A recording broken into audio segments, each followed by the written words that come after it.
Good evening and welcome to live coverage off tube commentary of the final Group E game. The two games with us today that we are covering is Costa Rica versus Germany. We have live commentary of that game, off tube commentary. I will be commentating on that game and I'll have Luke Turton alongside with me to provide some expert analysis. Ross Vernon is covering Japan versus Spain and he will be providing updates throughout the evening.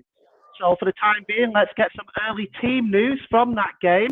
Japan versus Spain. Ross Vernon. Yes, thank you very much, Paul. Good evening, everyone. Welcome to the coverage of the game between Japan versus Spain, which I'll be bringing you regular updates of throughout the evening.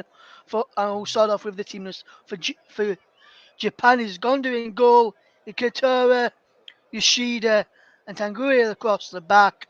Ito, Morita, Tanka, and Nagamoto in midfield.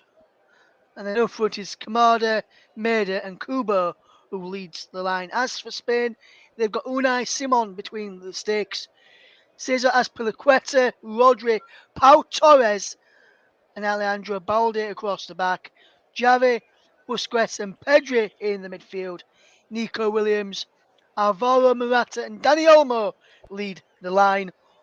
Some familiar names on the bench for Spain in Robert Sanchez, David Raya, Carval, Laporte, Alba, Garcia, Llorente, Pino, Koke, Torres, Saba, Fati, and Asensio. Few key names on the bench that you probably recognise playing in the Premier League for Japan as well. Takumi Minamino, formerly of Liverpool. Tomiyasu, who plays for Arsenal, amongst those who's on the bench for Japan this evening. It's Japan against Spain. Updates throughout the evening's coverage. Thank you very much, Ross, for that. And we'll just turn our attentions to the live game, Costa Rica versus Germany. We'll start with the team lineups here, starting with Costa Rica, who are managed by Luis Fernando Suarez. They have Keylor Navas in goal. He's the captain. Juan Vargas, Keisha Fuller, Oscar Duarte, Brian Ovadio, Kendall Watson, Celso Borges, Joel Campbell, Yeltsin Tejada, named Yeltsin after the former Russian President Boris Yeltsin. Brandon Aguilera and Johan Venegas makes up Costa Rica's lineup. For Germany, who are managed by Hansi Flick, they have Manuel Neuer in goal. He's the captain. Antonio Rudiger, David Raum, Joshua Kimmich, Nicolas Sula, Leon Goretzka, Serge Gnabry, Jamal Musiala, Leroy Sane, Ilkay Gundogan, and Thomas Müller. For Germany, they will be playing a 4-3-1 system with Müller in the number 9 position. For Costa Rica, it is 5-4-1. A draw may be enough for them if Spain beat Japan. And I'd just like to get some thoughts on this game by Luke Turton. Go ahead, Luke.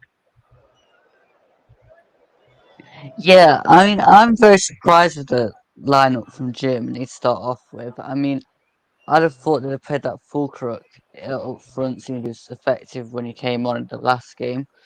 And I think the other thing that surprised me a bit is Germany haven't really got a second informed centre back to partner Rudiger.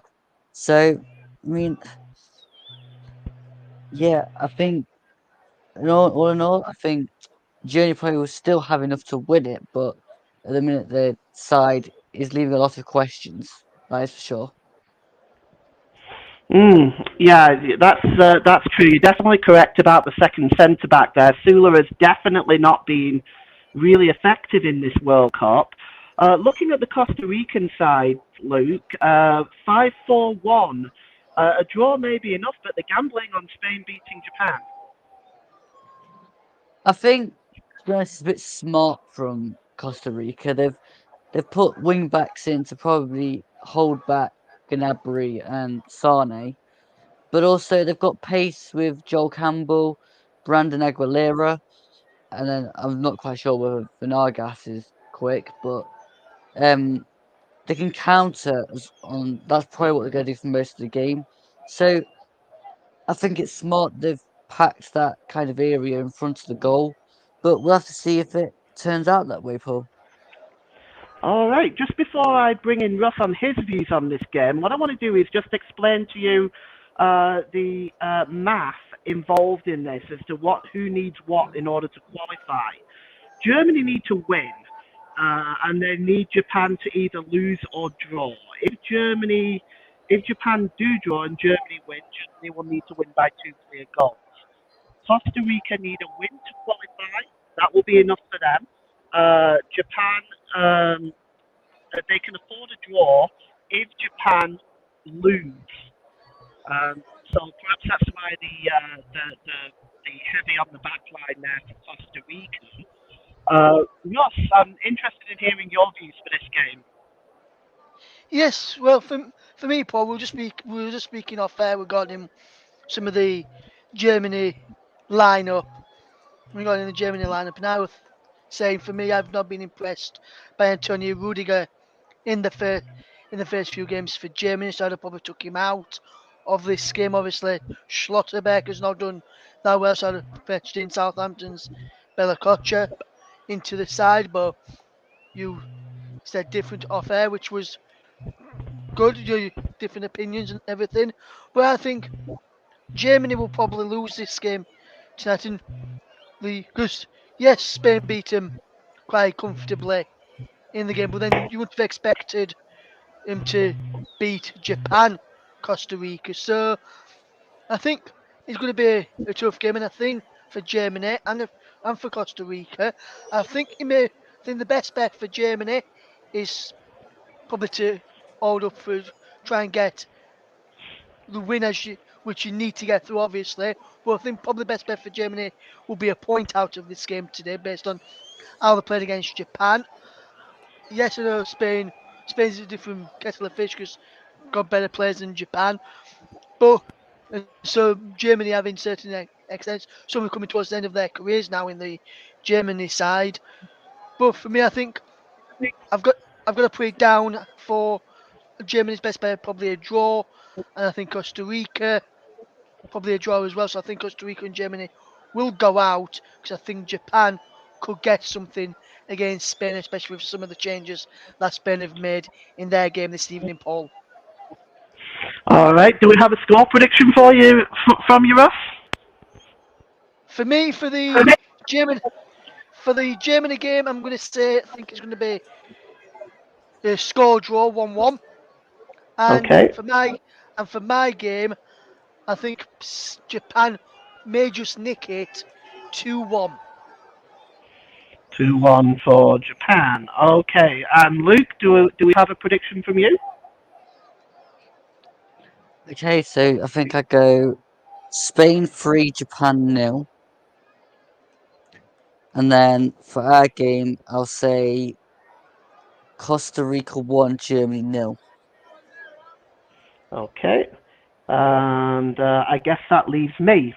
Uh, I am going to go. I think Spain can beat Japan. I don't know if it'll be quite as clear cut, Luke. I might go with 2-1 to Spain, and I think Germany can nick it against Costa Rica. I'm going to say 2-1. All right, that's the predictions. We're about 9 minutes before kickoff here. Just want to make another announcement. Following Belgium's exit from the World Cup today, Roberto Martinez, the Belgian manager, has stepped down. I don't know how many would consider that a bit of a shock. Luke, what do you think? I actually think it was inevitable because they weren't really that great in this tournament. A lot of the squad hasn't performed up to their club ability. And to be honest, it's probably about right for a change anyway. He did a World Cup, a Euros, and now another World Cup. But it'd be interesting to see who they actually replace him with now. Hmm. Yeah, I think that's the thing, isn't it? You've had somebody like Roberto Martinez who has done a reasonably good job there, and the question is, yes, who do you replace him with? Russ, what's your thoughts on this? Well, for me, Paul, I think when you look at the situation for Belgium, I thought he was going out anyway. And I think at the end of the tournament, he was always going to leave. I think he's wanting to go back into club management, but I'm not sure how they could potentially take over as the Belgian boss. Of course, you look at some of the players, Eden Hazard, Lukaku, well, they're coming towards back ends of their careers now, so they're looking for a rebuild. They'll be looking at the next players coming through, and I'm not sure if Belgium have got the next quality level players on similar levels to the ones that we've got or what we've seen in this tournament. So I think it'll be an interesting choice of the fetching as manager. Well, I wasn't surprised by it. I always thought at the end of the tournament, wherever they went out in the competition, that that they would go out of the competition there. So I think for me, it wasn't a surprising one. I always had an idea he probably would do it. It was just a matter of when. Hmm.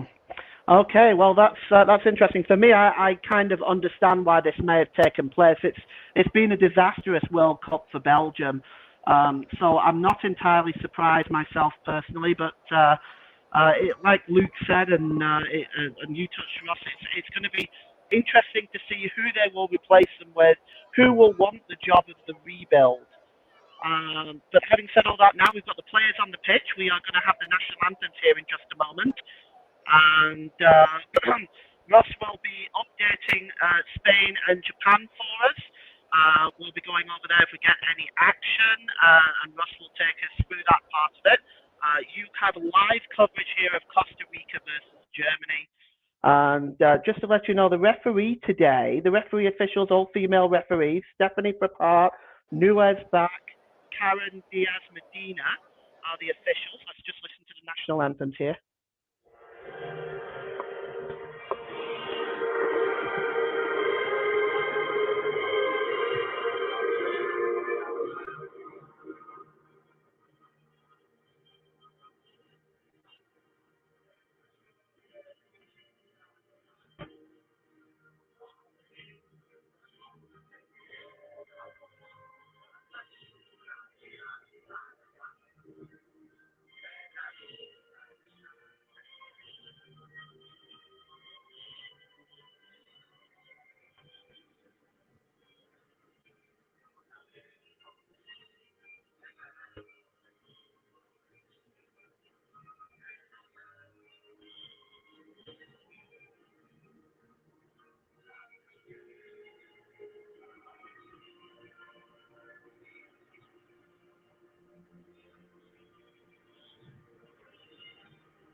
Now the German anthem.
Sorry if you picked up some interference there. That was the Costa Rica national anthem first, certainly by far the longest one I've heard in this competition so far, but sung with great passion by the Costa Rica players.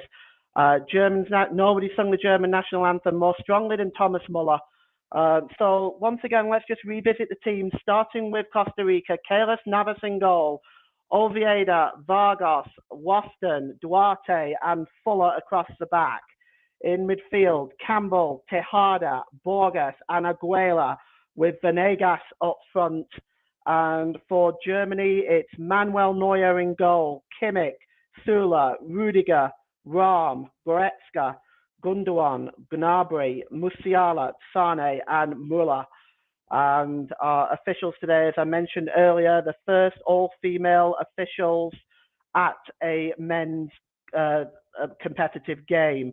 Just give those names out. It's Stephanie Frappart from France, Noiser Bach from Brazil, Karen Diaz Medina from Mexico. That's the official and the two assistants. Saeed Martinez is the fourth official. Drew Fisher, Jerome Broussard, and Catherine Nesbitt are in VAR.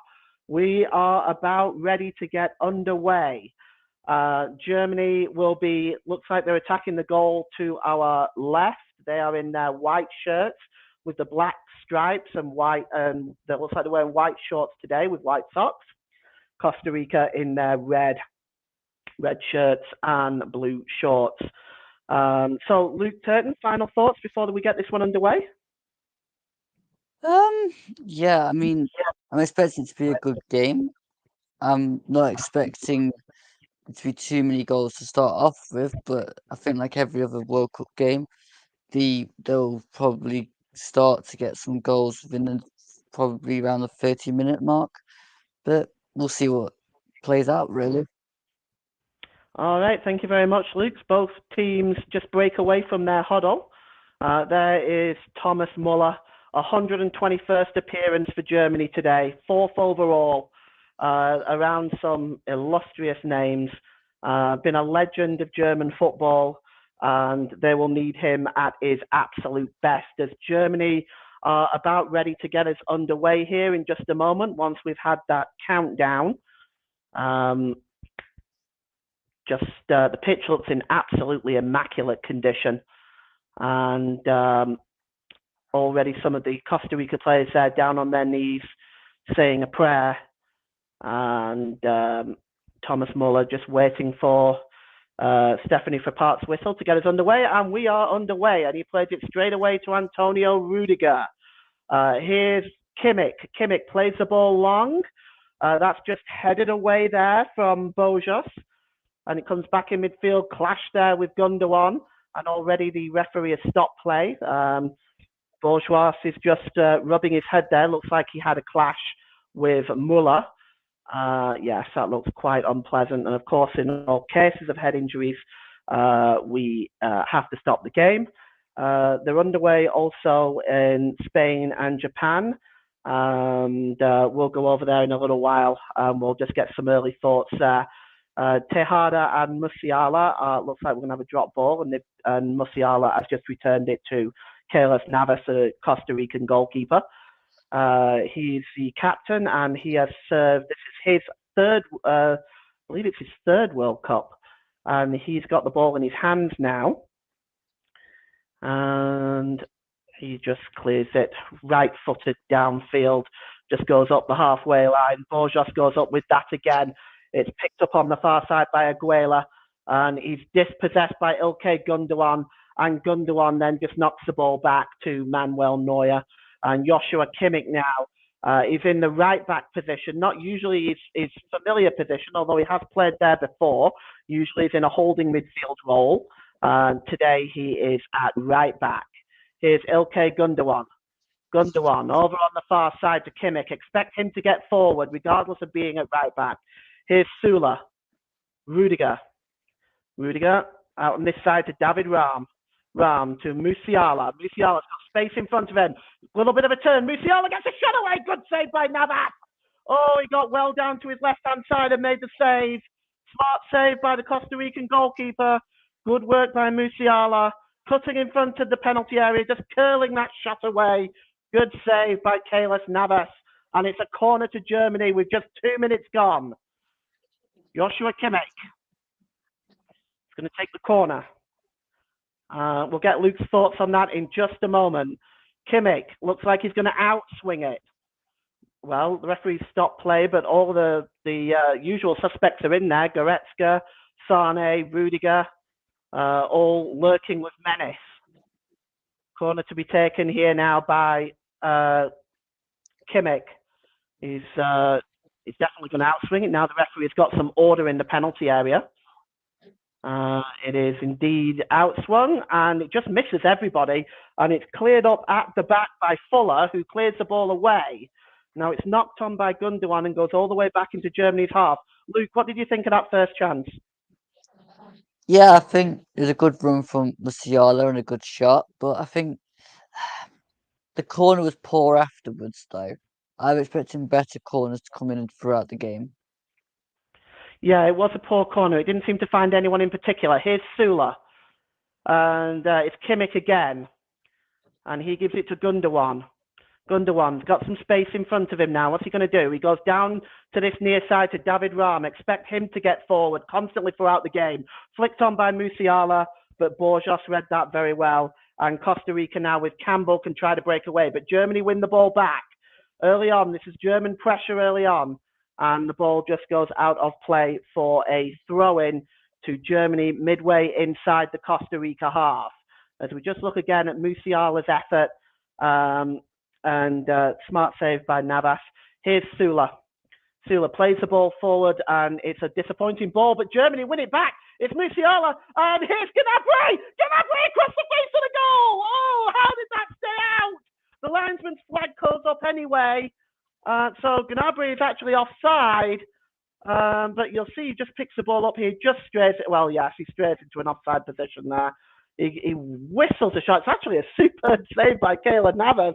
But it's offside anyway, and we will resume from inside the Costa Rican penalty area. And there's a FIFA president sat there. Again, doesn't look particularly interested. I do often wonder why he shows up to these games. Pressure on Hansi Flick, the German coach. He definitely does not want to be the second coach to get eliminated in the group stage, especially in a row. Let's see if he has been able to organise and motivate his troops for this one. Ball is played forward, and Rudiger just knocks the ball forward for Germany. It's picked up by Gnabry, took it down well. Here's Gnabry again. Oh, he attempts to play in Musiala. It's actually cleared away behind by Campbell, and it'll be another German corner. We're going to go over to Russ in just a moment after this corner. It's going to be David Rahm from this side. Let's see if he can deliver a better one. Just over this one now. Again, the usual suspects in there. Rudiger, Sula, Gnabry, Sane. And Germany are loading up the penalty area. It's outswung again. And Rudiger just tried to get a touch on that, but it was blocked. Germany still maintained possession with Musiala. Gives it back to Rahm, back to Goretzka. Goretzka, it's blocked. Musiala again, and he actually goes all the way back to Manuel Neuer. So what's going on at Spain versus Japan early on, Russ? Yes, it's still Japan nil, Spain nil. Spain have just had a real good chance here. Paul, 6 minutes gone, still goalless. Ball whipped into the penalty area from the right-hand side. He got worked out Sergio Busquets on the edge of the penalty area. His effort was blazed over. It remains Japan nil, Spain nil. Early bit of possession for both sides. Spain with the first chance though. It remains goalless here, Paul. Thank you, Russ. We'll be back to Russ as well throughout the first half, and if anything happens. The ball is out on the far side with Kimmich as Germany continue this early pressure. It's Sane, and he gives the ball to Gundogan. Gundogan, bit of space in front of him. It's a poor ball by Gundogan, especially by his standards. It's just cleared away by Vargas there, but it does now find Rudiger just inside his own half. It's Gundogan. Gundogan, infield to Sula. Sula just plays the ball there to Sane. Sane gets the ball back. He just has difficulty controlling it. Gundogan just knocks it onto Musiala. Can Musiala get behind the defence here? He's got the ball in the penalty area. Musiala making space for himself.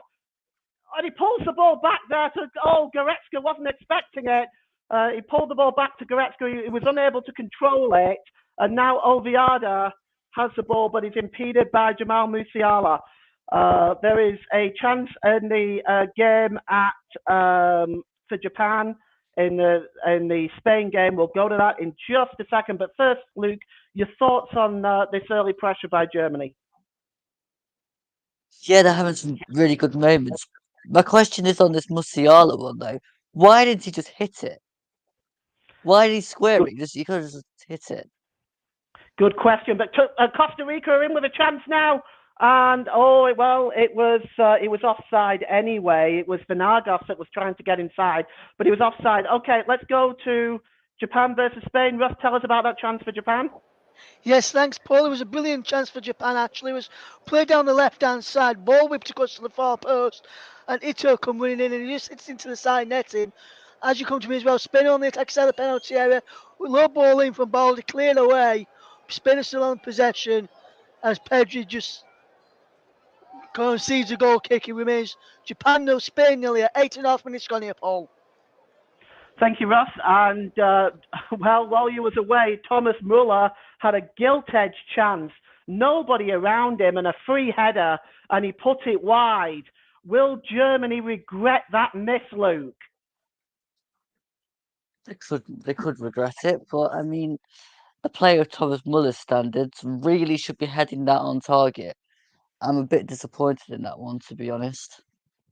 Yeah, absolutely. That's definitely a chance he should have taken.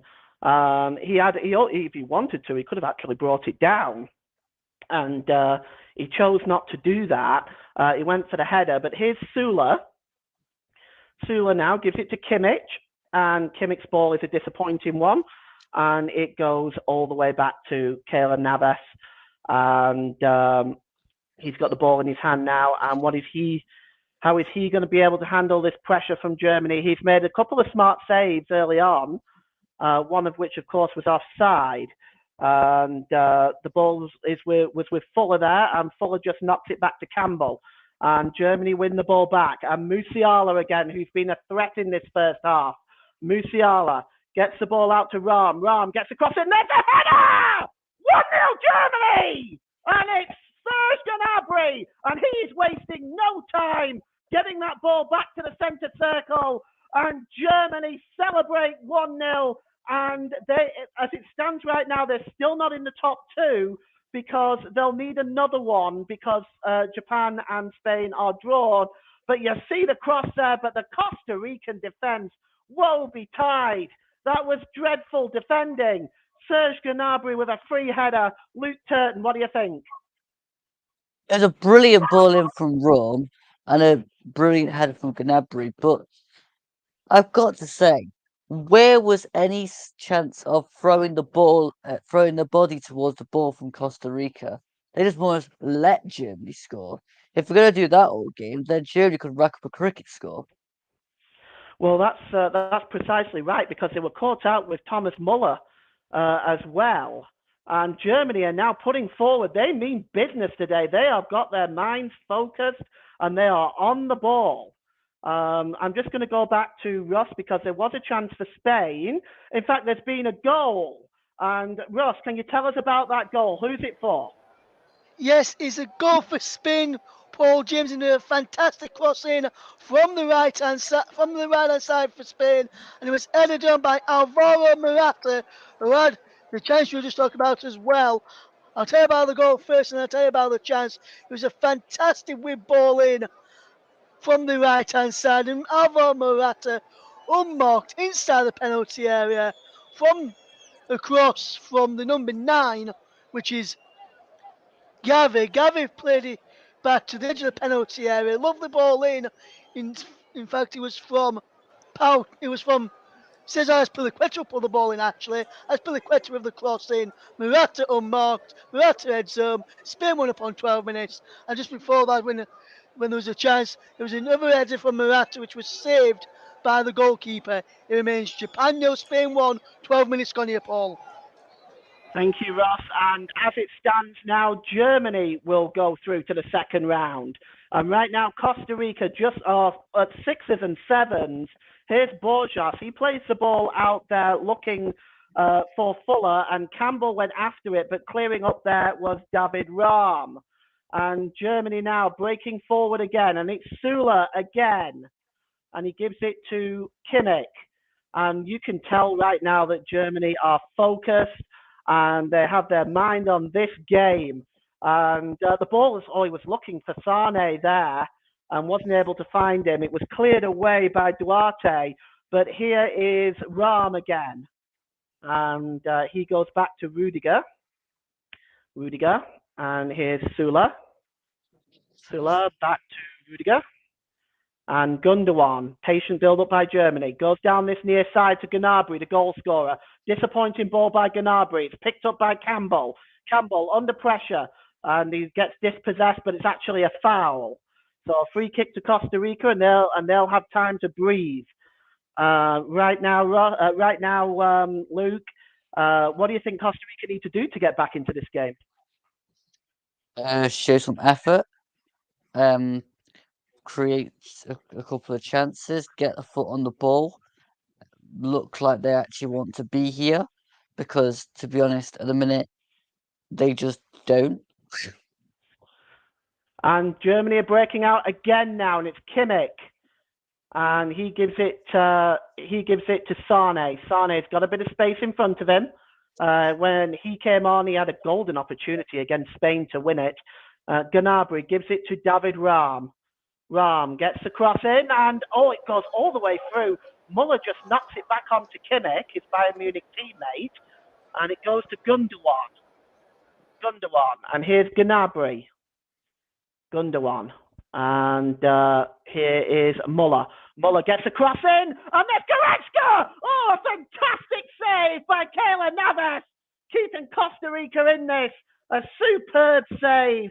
That was absolutely superb, because really that was at point blank range. Luke Turton. Yeah, that was a stunning save from Navas, which really has shown that he's one of the only players in the Costa Rica side that's throwing their body at things. And I mean, Goretzka's header was fairly decent at short range, but again, I think Germany to keep trying to create chances, but make sure they take a few more than they're actually doing at the moment. Yeah, they'll certainly want to be taking those chances, because really it was already stated in the press conference that goals are the key for Germany, and they certainly seem to have set their minds on that early on in this game. 15 minutes gone here. It's Costa Rica 0, Germany 1. Here's Gundogan. Gundogan goes back to Rudiger. He's hardly being put under any pressure. I think, as Luke rightly pointed out, there's not much pressure being put on here, not much press from Costa Rica, making it very easy for Germany. Here's Gundogan. Gundogan. Look, that's a poor ball by Ilkay Gundogan. And Oviedo now has the ball. He gives it to Aguilera, and he goes all the way back to Vargas and right the way back to Keylor Navas. Navas clears it right-footed downfield. Belly makes the halfway line. And it's picked up there by Borjas and Fuller, Campbell, Borjas. Across the midfield there. Long ball by Vargas out on the far side to the number 8, Oviedo. Infield to Tejada. This is the first time Costa Rica have really got forward. And Venegas looks like he was fouled. The referee plays on. And that's good work by Joshua Kimmich at the back, just chesting it back to Manuel Neuer. And Venegas looks in a lot of pain. And to be honest, I initially first thought that looked like a foul to me, Luke.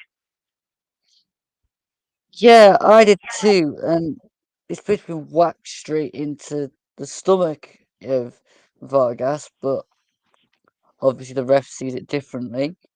But that's what Costa Rica need to do more of. Getting the ball forward, switching the play, getting the forward players into the game a bit more. Take the pressure off the back line. All right, thanks very much for that, Luke. Here is Gundogan, and Sula plays it to Rudiger. Rudiger getting forward himself a little bit. He's just looking for what his options are at the moment, and plays it to Sula. Sula tried to slide the ball through to Sane, wasn't successful. And picking up the ball here is Campbell. And it's Aguero. Aguero goes all the way back to Navas. And Navas is having to chase to prevent that from going to a corner. And he was successful. On first look, I thought it crossed the touchline. Maybe it didn't.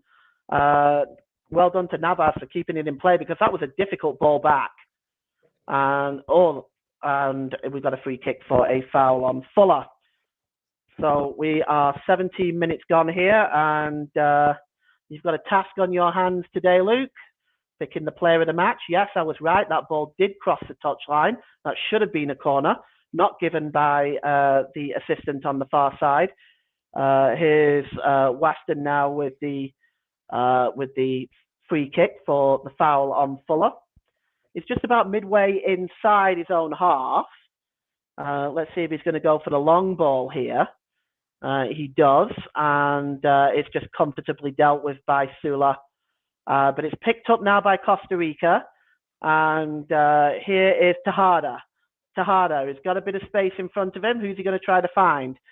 He goes out on the far side to Oviedo. Here's Aquelas. And good defending that time by Sula. Aguela was sneaking in, but actually is offside. And it's not going to matter. We are going to get the game back underway with the free kick. And Germany can now move forward with Joshua Kimmich on the halfway line here. Costa Rica now, Germany have slowed down a little bit. There's no doubt about that. They've perhaps allowed Costa Rica to get their bearings back. In just a moment, we're going to go over to see what's going on between Spain and Japan. For the time being, we'll just stay here while this Germany attack plays out. Here's Kimmich. Plays the ball forward. And it just bounces through that, and Muller wasn't expecting that. Well, the defender, Duarte, that was very poor defending. And he just allowed the ball to bounce over him. The one thing you never do. And then almost let Muller in. Luke Turton.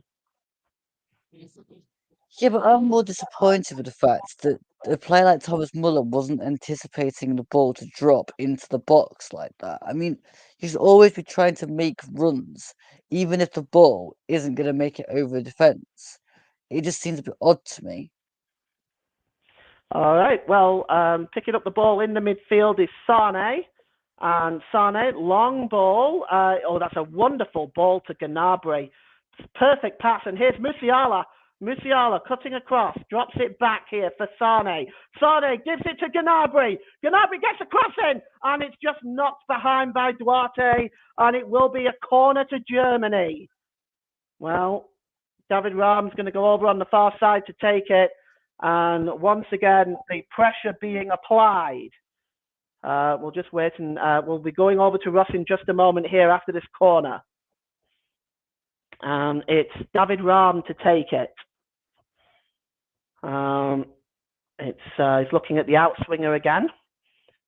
And, in the side, that 6-yard box is Serge Gnabry. The cross comes in.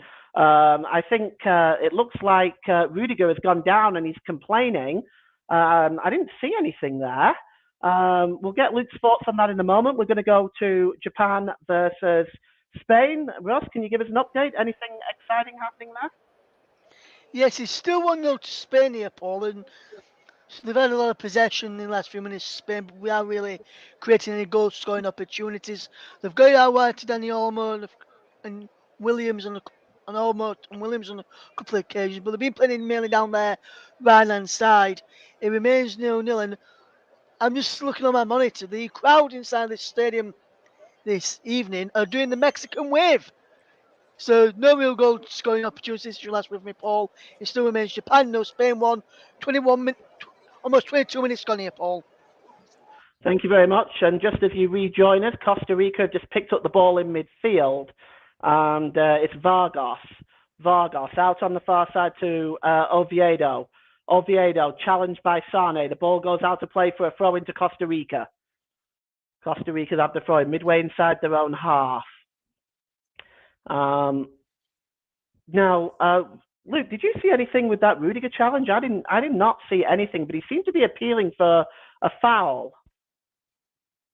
I didn't really see anything either, to be honest, Paul, and we're yet to see a replay, so it's not really that clear cut, so it can't be that controversial, otherwise you'd have seen it.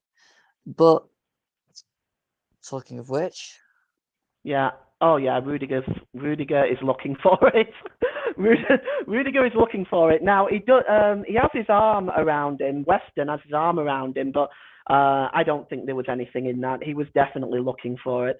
And here's David Ram, and it's picked up by Muller. Good work by Muller. Just knocks the ball back to Gundogan. And here's Sula.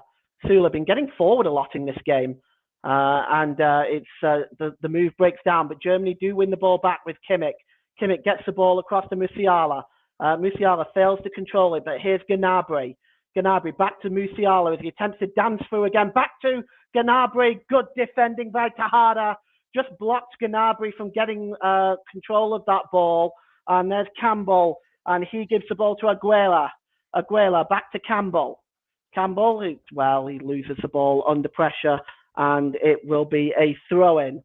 Well, there's the Costa Rica manager. He has got to feel now, if he wants his team to qualify, he's got to be looking really he needs a draw at least, especially with Spain ahead against Japan. Right now, it's Germany in that second position at the moment. Free kick taken quickly by Campbell over on the far side to Oviedo. Oviedo just knocks it back there to Vargas. And it's back to Duarte. And Duarte gives the ball away. And Muller is in, but Keyless Navas out quickly. Good work by the experienced goalkeeper, the Costa Rica captain. Here's Campbell. Campbell on the far side. And just picking up that ball there is Venegas. And it's Tejada now. Tejada. And he's looking for options there. Well, he's got Duarte alongside him. Also Vargas. Vargas tries to play the ball, looking for Oviedo, but it's a very, very disappointing ball and goes all the way through, really, to Manuel Neuer. And Germany will begin again. Here's Gundogan. Gundogan now looking for options. Goes to Kimmich. And I have to say, Germany have definitely slowed down now. And I honestly don't think that that's ever a good idea when the game is out, when the qualification is out of your hands. Here's Rudiger. And it's picked up by Sula in the centre of the park. What's he going to do with it? Sula gives it back to Rudiger. Rudiger. And, nice little flick ball forward there. He was looking for Muller. Muller at this time anticipated the error. But Duarte did not make the same mistake twice. Sula. Kimmich. And it's back with Sula. Gundogan. Infield to Musiala. Just turns away delightfully there. Here's Musiala. Back to Gnabry. Gnabry. David Ram, can he get the cross in? Oh, and it comes back to Musiala, who gets a shot away, but it's an excellent block. And Musiala manages to keep possession. The block was by Weston, and the referee, the official there, the assistant on the far side, had a flag up. Luke, what did you think of that? a lot of neat passing, a lot of kind of small tricks from Musiala, but I think Costa Rica just about got back into shape. I can't help but think though that Thomas Muller up front is a bit kind of counterproductive because you've not got any pace through the middle. You've got Musiala, but apart from that, you're kind of relying on that kind of free behind Muller to provide the pace into him. Whereas a lot of the balls, you slip them through to a pacey player, they could just get in behind this Costa Rican defence. Absolutely. I think you've got a point now, because we were discussing that before the game as well. We were basically saying the same thing, because I agreed with you that I don't think Muller was the right choice for that position. But Germany are breaking forward now. And here's Gnabry at pace. He attempted to play the ball through, but it was blocked by Weston. And it will be a corner to Germany. 5 corners for Germany in this first 27 minutes. That gives you some indication of the pressure and dominance that Germany have put on Costa Rica. It's going to be outswung. The referee there is trying to separate Rudiger and Weston. And we're going to have the corner taken now. Once again, it's going to be David Rahm with the outswinger. And it's a disappointing one. It's headed away by Duarte. Comfortable header away at that. But Gundogan has picked up the ball in midfield. A lot of the players come from Gundogan in this first half. Here's Musiala, looking to try to torment the defence again. Gundogan back to Sane. Here's Kimmich. Long ball over on the far side to David Rahm. And it's Musiala again. Turns inside. Gets the ball across to Gundogan. Quick 1-2. Oh, Musiala wasn't able to read it. And Costa Rica did get the ball away, but at 6s and 7s, their defence is highly disorganised at the moment. And that is a very poor ball by Kimmich. And now Campbell can break away for Costa Rica. Campbell over on the far side to Oviedo. Falling back here is Kimmich and Sula. And the cross comes in and Campbell tried to get the shot away. But it's good work by Rahm on the far side. Sula was out of position there. He was over on the left, on the right-hand side. Not sure what he was doing out there, but he was not getting close to the player or really blocking anything from coming in. So David Rahm had to clear up there.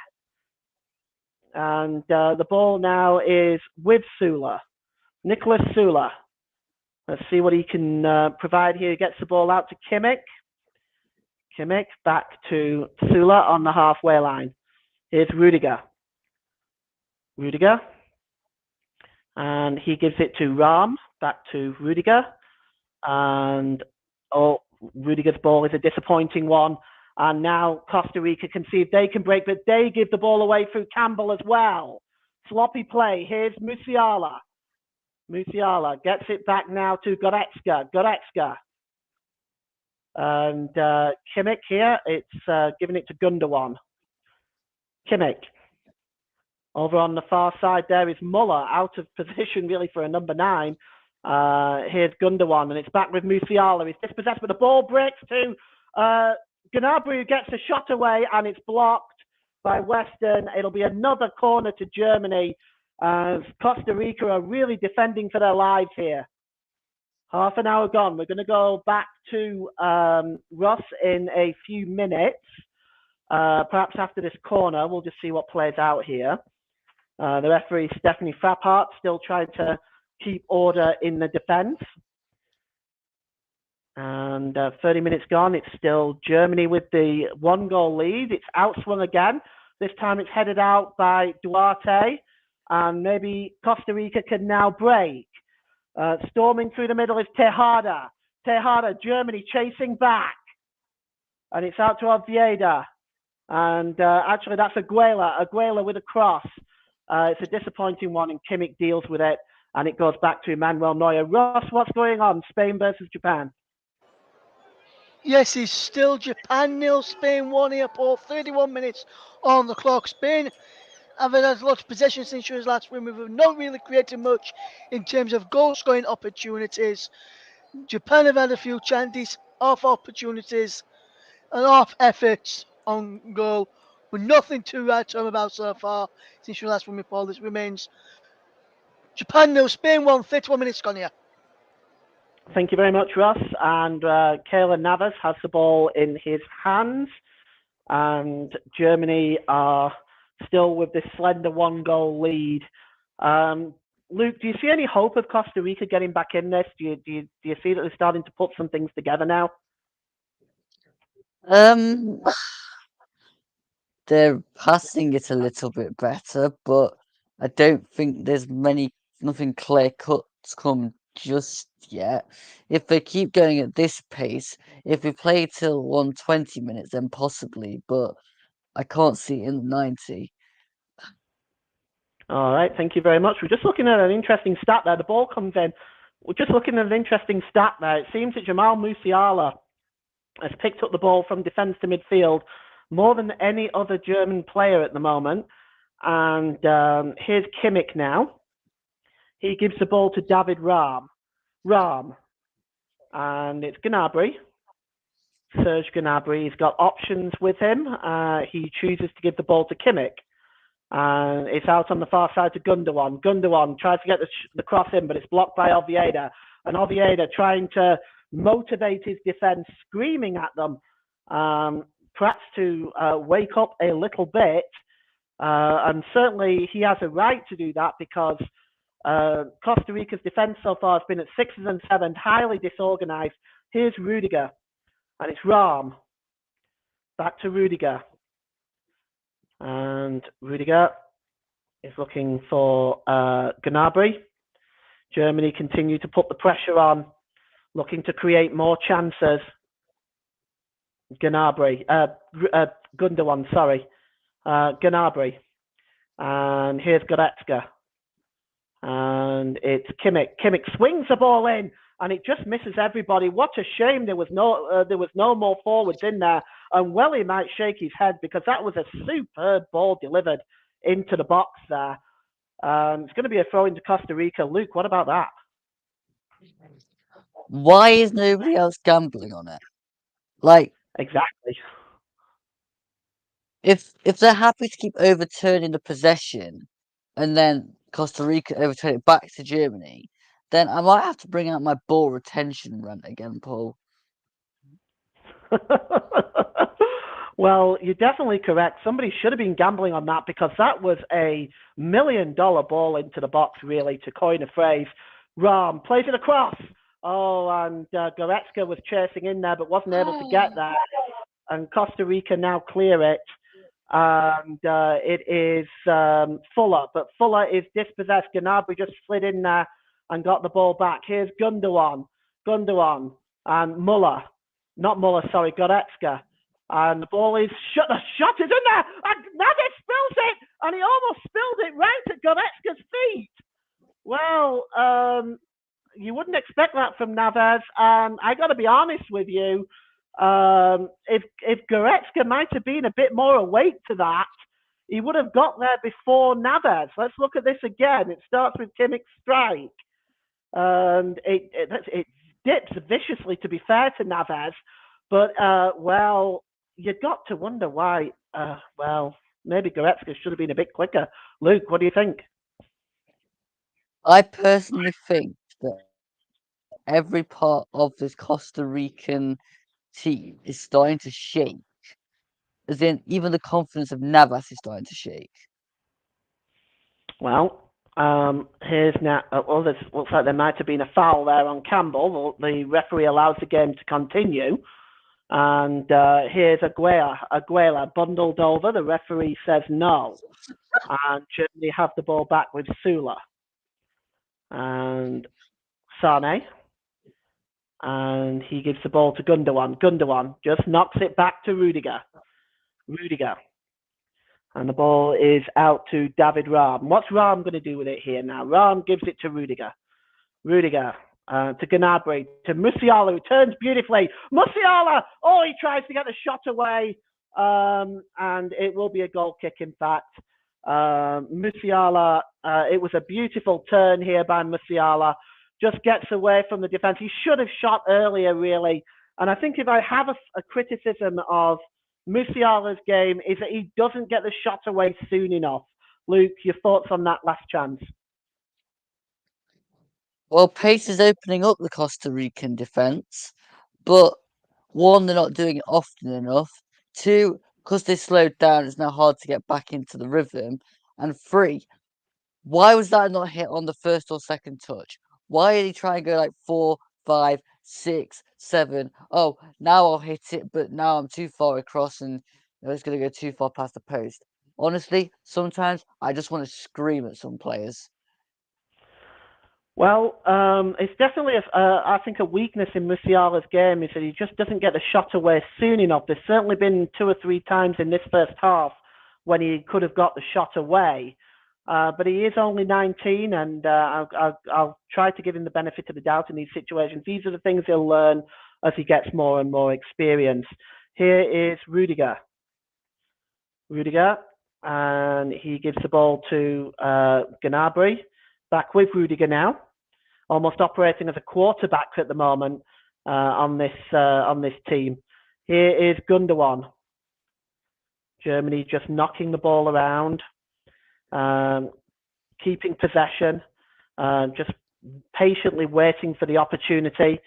I think they're going to be wanting to score more goals. So my prediction really for this, not really prediction, but sort of analysis, if you will, is that they really need to be scoring at least 3 goals. But Germany have had real trouble scoring goals lately. Here is Musiala now. He gives the ball away that time and he goes down. And here's Aguila. Aguila gives the ball back to Germany. And it's Kimmich. And he gives the ball to Gundogan. Gundogan. Gnabry. Ram. Back to Gnabry. And here's Ilkay Gundogan. Sula out on the far side there. It looks like it's Muller out over there. And he gives the ball back to Sula. And Muller now will try to get on the end of that, but that is kicked out of play with some real venom by Oviedo. And it seems to have come off Muller last, according to the assistant on the far side. So Oviedo will take the throw-in. Ross, you've got about several minutes left in that game. What's going on? Yes, it's still 1-0 to Spain here, Paul. As Japan's number 4, Itakura, has just been booked, which means he'll miss the next round should Japan get through. He'll miss their next game. But Japan just had an half chance a few moments ago. It was a ball back to Unai Simon, and the number 25, Desmeda, put him under a bit of pressure. It looked like he might have run it out for a corner, but just managed to get it out wide to the right-hand side for Cesar Azpilicueta. So it remains 1-0 to Spain here. 39 and a half minutes gone. As, if you just want to hold on as Japan come forward over on this near side of the right. Ball played in towards the penalty exit. He's trying to win a corner, but he's gone out for a goal kick. It was Ayo Tanker coming forward down the right hand side. He couldn't get the ball across. And Spain did well to get back in front of him, did Balder, and shepherd the ball out of play for a goal kick to Spain. It's almost 5 minutes to go before the end of the first half. It's Japan 0, Spain 1. Thanks, Russ. Despite a golden opportunity for Gnabry, who curled it past Navas' left-hand post while he was away, there is a Mexican wave going on here as well. That seems to be going around the ground. Navas now clears it downfield. We've got 5 minutes till half-time. It's Costa Rica 0, Germany 1. And so far, as the results stand, Germany will qualify in second place with Spain top of the group, meaning that the group games for the next round, Morocco will take on Germany and Croatia will take on Spain as it stands. That could all change in the next sort of 50 minutes or so. And here's Kimmich, gives it back to Sula. Sula gives it to Rudiger. Rudiger. He's got options alongside him. It's giving it to Ram. Back to Gnabry. Gnabry's ball is a disappointing one. And then Campbell fails to take control of it. Instead, just clears it forward and gives the ball back to Germany. And from what we can see, are you surprised that the Mexican wave is going around, Luke? Not within the last 5 minutes, no, because not a lot's really happened apart from the Gnabry chance, which was brilliant, by the way. The tricks by Gnabry, and then the curled effort, which was so close to going in that top corner, but just whistles past the post. But no, I'm not really surprised that the Mexican wave's happening at the moment. Well, yes, the Gnabry shot towards the top left corner really was a superb effort. Just went the wrong side of the post, but it's another chance that goes begging for Germany. And Ram gives the ball away right now, midway inside the Costa Rican half. Oviedo gets the ball out on the far side to Tejada. And it goes back to Duarte. Duarte plays the ball long. Chasing that one is Fuller. Oh, the mistake by Rudiger. Fuller's in here, and he turns it over the crossbar. Oh, that is Costa Rica's best chance of the game. Luke Turton. What is Rudiger doing? Like, seriously, just get it clear. Stop messing around with it. But as for Fuller, I suppose it was a decent effort. Oh, and Neuer saves it. Yeah, he does. Manuel Neuer gets a touch on there. It should be a corner to Costa Rica. Indeed, it is. But what a dreadful error. The corner is going to be taken by Campbell. It's swung in over on the far side. Manuel Neuer comes and delivers a punch. And it'll be a throw into Costa Rica, level with the German penalty area. That was a shocking error by Rudiger. That really, well, that could have cost Germany. And at the same time, it's giving Costa Rica the confidence they need to move forward. And Oviedo now with a throw in. Is he going to go for a long one? Doesn't. He drops it short to Campbell.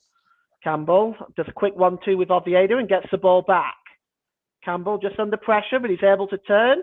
Is he going to be able to get past Goretzka? That's Sane back to help. And Sane almost gave the ball away. It's recovered by Goretzka, and then Costa Rica do get the ball back.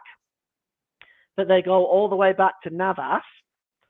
And here's Duarte and Oviedo, and it's Fuller now who had that chance. That was Costa Rica's really their first shot on goal, their first real chance in the whole game.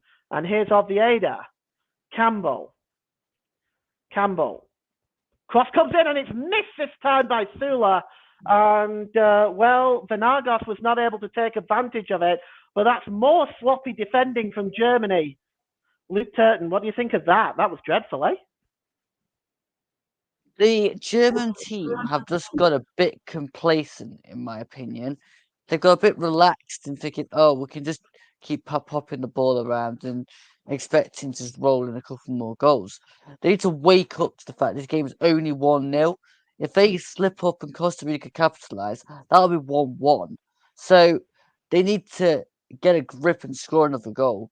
Otherwise, I can just see Costa Rica capitalising on one of these chances before long. Yeah, I think that's true. They seem to have, having had control of the game, they seem to be just slowing it down a little bit. Here's Sane. What can he do with it? Sane with a shot, but he blazes it over the crossbar. Disappointing finish by a forward of his standards. Goes over the crossbar, and but change of pace by Sane, got the shot away, but my goodness me, that's looking at row Z. You may find that come through your bedroom window at some point, Luke. Why was he leaning back? If you're going to hit the target, you've got to go across goal and stop leaning so far back under the shot. Because if you lean back under the shot, it's just going to go ballooning straight over the bar and coming straight through to the next continent. Ridiculous. Another effort by Sane, but takes a deflection and goes over the crossbar. Gives Germany. We have only 1 minute of injury time. It seems that Russ has the same thing there. Only 1 minute of injury time. Wow, it just seems a little abnormal for this World Cup. Here's Rahm, swings the corner in. Muller just not able to get his head back to get control of that. It's back with Sane. Sane now trying to do some things on his own, and they're out of position. Sula is way out of position, and it's 4-on-2. Campbell, Germany streaking back, trying to get back, and Campbell ends up being fouled, although the referee says no. The referee just blew a whistle. I just want to see if that's half time. It looks like that might be half time. Yes, it is. It's half time, and it's also half time at Russ's game. So the early goal by Serge Gnabry's header. A free header from 6 yards out is the difference. Germany have had chances with Musiala, Muller, Gnabry, Sane have all had chances. One chance really for Costa Rica by Fuller that was well saved by Manuel Neuer. I'm going to get Luke's thoughts at halftime in just a moment, but we are going to go over to Spain and Japan. Let's have a halftime report from Russ Vernon. Thank you, thank you very much, Paul. James is Japan nil, Spain 1 here, and it was a Alvaro Morata goal on the 11 minutes that separates the two sides. First of all, there was a chance for Japan early on when Ito had turned his man on the inside of the penalty area and found an effort just wide of the goal. And now Spiliqueta produced a wonderful cross from the right hand side, and who met it but Alvaro Morata on 11 minutes to head home straight down the middle of the net. Ikatura then picked up a booking for a late challenge, and then just before half time, Victor Miguel defrays Gomez, the referee, showed Tenguichi the yellow card of Japan, and Yoshida for a yellow card of Japan just before half time. It is half time now, though, and Japan have had the chances, but it's Spain who have taken one of their best chances to be leading at the break. Is Japan nil, Spain 1. Thank you, Ross. We've just had comments as well in the stream while we've been talking. Stevie UK says he can't get this on his TV. If you're still listening, Stevie, I believe it's on ITV4, I believe. Luke, can I have your thoughts on the first half for Costa Rica and Germany? Yeah, well, Germany have been pretty dominant in the game, but after they scored, they've not really capitalised on any of their chances. Got a bit sloppy in possession and started gifting things at the back to Costa Rica.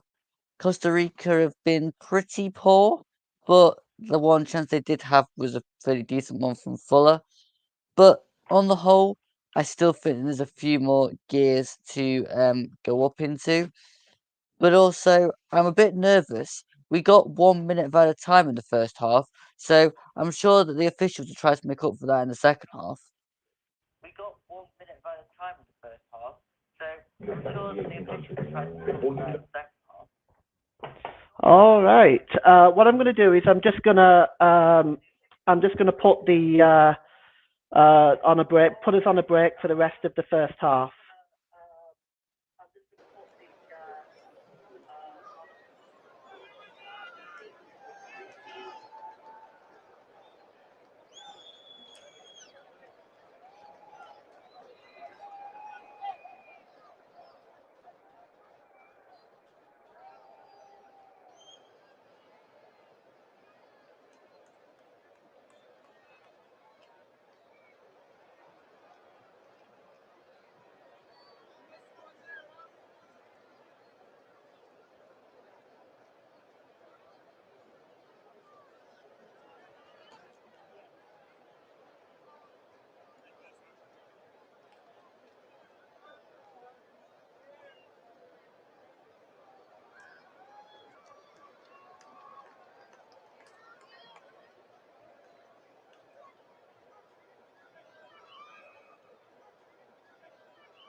Welcome back to the second half, and it's just about to get underway here. And just give me 1 second. It's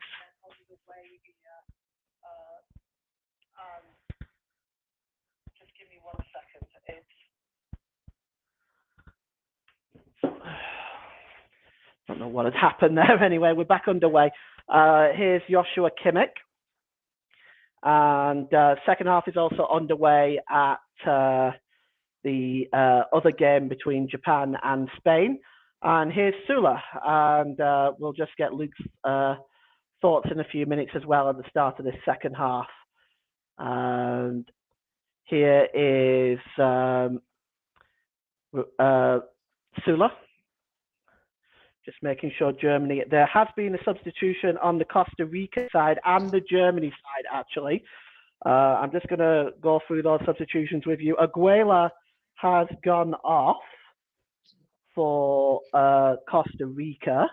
Coming on for Costa Rica is Salas, the number 14. So Salas is on, Aguela is off. Germany has also made a change.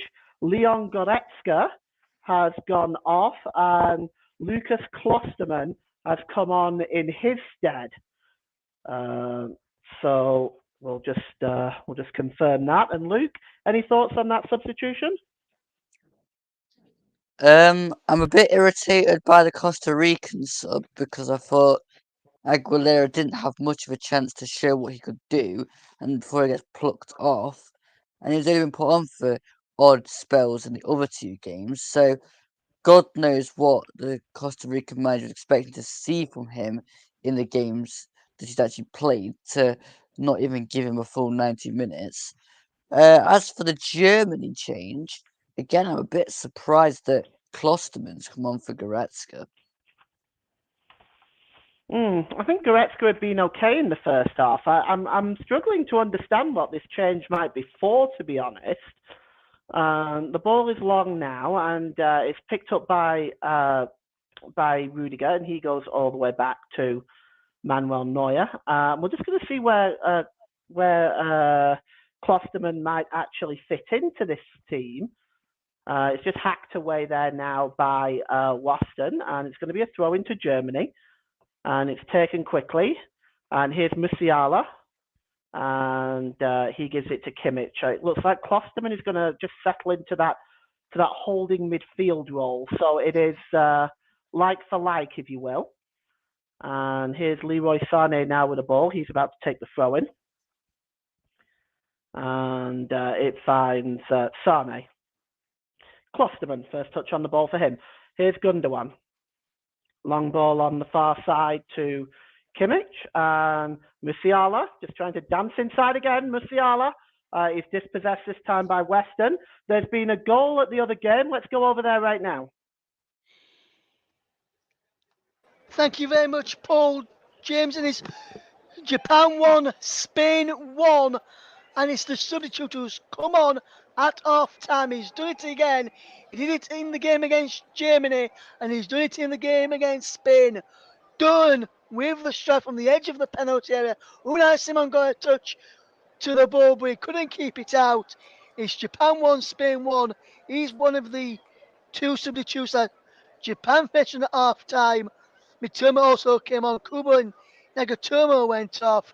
Spain made a change at half time with Danny Carvalho going off for Cesar Azpilicueta. With 49 minutes on the clock, it is Japan 1, Spain 1. Thank you, Ross. So that puts Japan back into the ascendancy, into second place. I believe both sides are now on a 0-goal difference, but I think Japan may be there on fair play. So we'll just see. We'll get that double checked, but it could mean that Japan are there on fair play. Both of them. Well, yes, it's confirmed as well here that it would be Japan there in second place. So Germany do need to score again if they want to progress. And right now you see the German fans, as the news is filtering through to them, And Luke, we talked a little bit about it in the first half, about the missed chances. Yes, and the missed chances could come back to haunt Germany, but I mean, there's still time for Germany to create some more. They just need to make sure that this time they actually take their chances.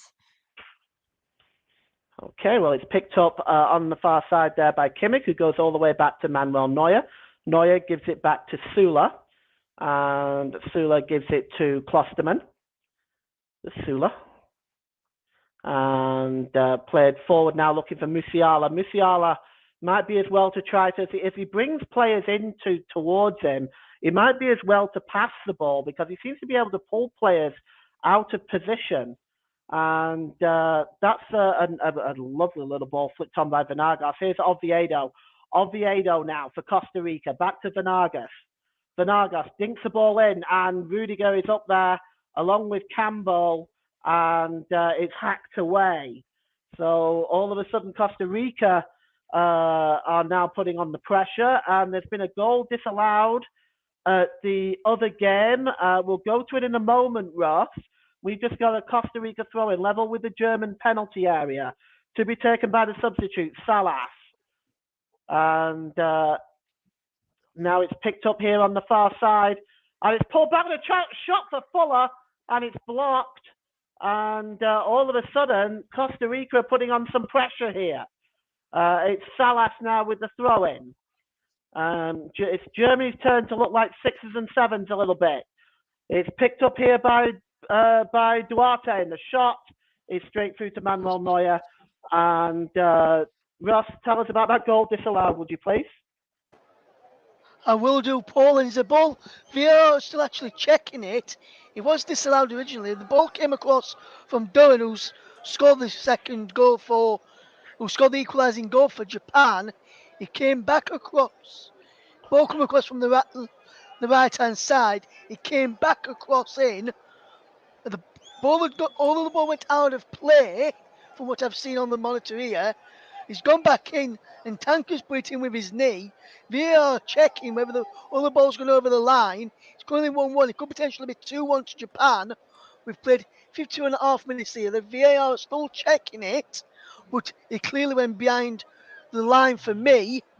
I'm not sure why they're still checking this. This has clearly got to be no goal. VAR checking it. And they've given it. They've given it. The ball crossed the entire line, but the goal had stood according to VAR. He must have kept it in. We definitely went over. All the ball went clearly over the line, but the VAR have not spotted it. And it's 2-1 Japan. Back to you, Paul. 53 minutes gone. Thank you, Ross. So 2-1 to Japan. Some more VAR controversy going on there. The corner was just taken quickly by Kimmich, but the move breaks down for Germany. And now the news that Japan has taken the lead will filter through now. And now it's not looking good for Germany. And here is Kimmich. Luke, your thoughts? Thoughts on which bit, Paul? On VAR. Well, you just got to love it, really, haven't you? I mean, it takes that long to make a decision that Russ is saying is clearly one way, and they give it totally the opposite way.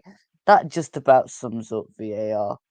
Has been in this World Cup, it's been very bad, hasn't it? I mean, when I did the commentary, when I did the updates yesterday on France and Tunisia, that whole thing, the referee had blown full time. The actual game had got back underway as well. It shouldn't have even gone to VAR, but the whole thing was interesting. But we're going to see a change now, and Germany are bringing on Fulkrug now, and it is Gundogan that's going off.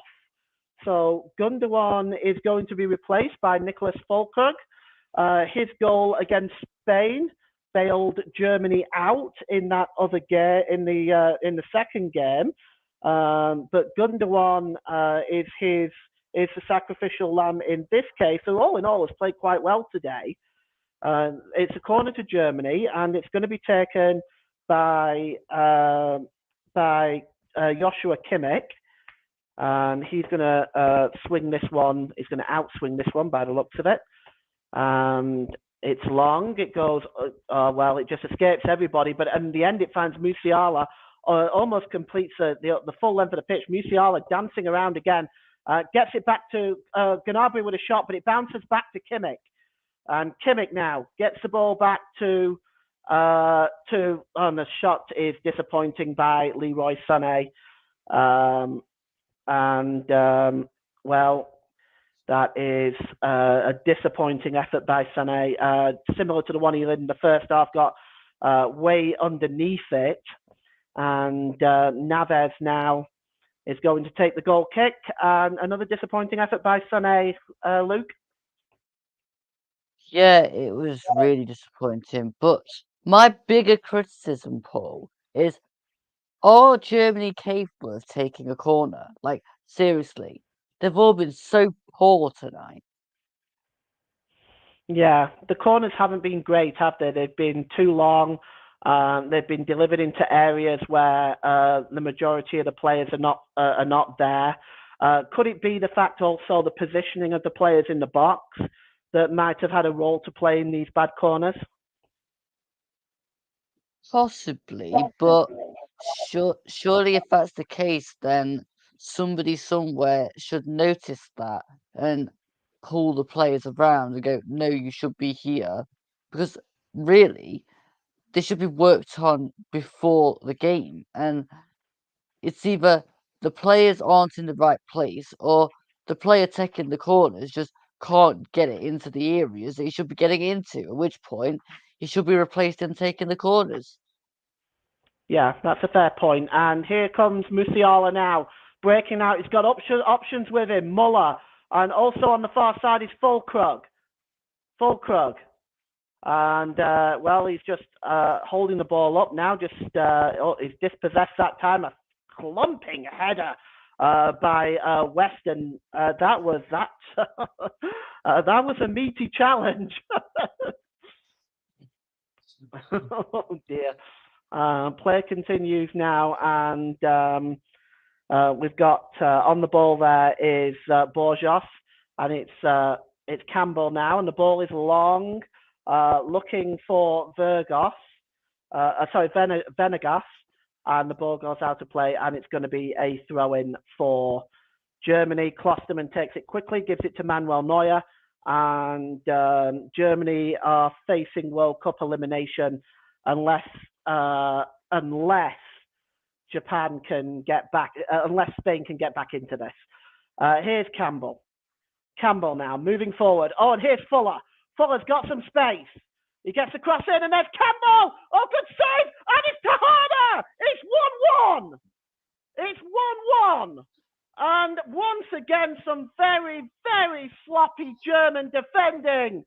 Tejada. Yeltsin Tejada, named after the former president of Russia, Boris Yeltsin, levels the score for Costa Rica, and this is not looking good for Germany as they are staring a second World Cup first round elimination in a row. It was a bad giveaway in midfield, and you can see here the ball is played through to Fuller. Fuller gets he plays the ball across. Nobody is tracking the number 19. Sorry, not the number 19, Campbell. Nobody's tracking Campbell. And then on top of that, Tejada is left all alone. Look at that. There's two of them. Rahm and I think it's Rahm and Klosterman are both there. And somehow, Tejada gets there first, and Manuel Neuer is furious. Not surprised. Luke Turton, your thoughts? It's been coming, Paul. It's been coming.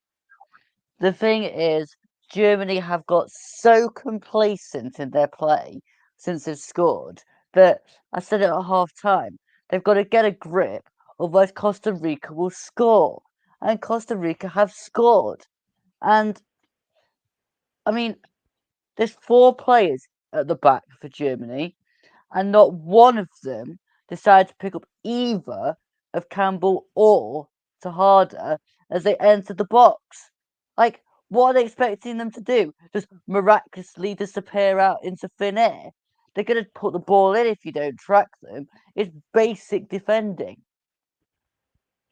It's very, very, very, very sloppy. From the first header by Campbell, which was saved by Neuer, right through to the two German players, Klosterman and I think the other one was Sula. I couldn't quite tell. Between them, let Tejada get in and score the goal is unforgivable. And here comes Sane now. Let's see what he can do. Sane. And he gives the ball to Musiala. Musiala gets a shot away. Oh, he hits the inside of the post. Oh, Musiala coming close to restoring Germany's lead. And he slams the inside of the post. And you do wonder, when you watch the game earlier on between Belgium and Croatia, you just wonder if it's going to be your day when that happens, don't you? Luke, thoughts on that one? Musiala was so unlucky, but again, I think it's so hard to get things right when you've not been doing it that much in the game. Here's Muller now. Muller with a shot. Oh! And again, that just clears the crossbar. He thought it was a corner. I'm not sure whether that's actually been given. We'll look at it here just to see if it did. Looks like it might have taken a deflection. It is a corner, in fact. And we've commented both on the corners so far. Let's see if Germany can produce anything better this time. It's Joshua Kimmich. There's been a substitution for Japan. We'll go over there in just a moment. Kimmich has swung the ball in, and it just seems to have into no man's land again. Musiala. And the ball is out on this near side. It's Kimmich. Kimmich swings the ball across and a chance. Oh, who was it there? Rudiger. Well, if the forwards aren't going to put the ball in the net, Rudiger taking it upon himself to get inside the 6-yard box. Just checking there to see if that looks like Kimmich was onside. It was a wonderful ball across by Kimmich. And Rudiger gets on the end of it, but turns it wide. Let's go. Oh, it actually clips the outside of the post, actually. Let's go to Spain versus Japan. Russ Vernon, fill us in. Yes, Paul, thank you very much, my friend. It's still 2-1 to Japan here with the controversial second Japan goal. Japan made a substitution with Asano, scored the winning goal against Germany. So to remind you of that, Paul, who's come on from Maeda, who's gone off, has had a fantastic game. And Ferran Torres and Asensio's come on for Williams and Morata for Spain as well on 57 minutes. Japan's on the edge of the penalty area now, coming forward again, but Spain just managed to get back and defend really well. It remains Japan 2, Spain 1 here, Paul. Thanks very much, Ross. And we will sort of discuss that VAR incident at the end here when all of this is played out. But here's Sané. Leroy Sané. It was a disappointing ball by Sané. Muller was never going to get there. And I can tell you, just looking at Hansi Flick's face, he has a face like thunder, Luke. I'm not surprised, Paul. And I think if I was Hansi Flick, I'd be pulling off Leroy Sané. Because all he's done all game is blaze the ball over the bar, run into players, or just pass the ball to Costa Rica. I mean, seriously, what else does a player have to do in that sort of position to not get taken off? Well, you wonder, don't you? But you wonder what the options are really on the bench for Germany. And this is the same old story. This is Japan all over again, in my opinion. They're creating chances. They're being defensively naive, and they're not taking their chances. It's just an all-round not great performance, if I'm being honest. The ball goes across there from Gnabry. It misses everybody, and once again, the cross is wayward. Germany are looking at bringing on 2 substitutions here. Just trying to figure out who they are. One of them is Kai Havertz. I can see that. The other one I'm just trying to see who it is. He's sideways onto me right now. Okay, so the other one is Mario Götze. So Havertz and Götze to come on. Havertz was very disappointing again in the game against Japan. Right, well, the ball now is with David Rahm. Rahm over the halfway line. Germany now just trying to click things into gear again and hope that Japan will slip up against Spain.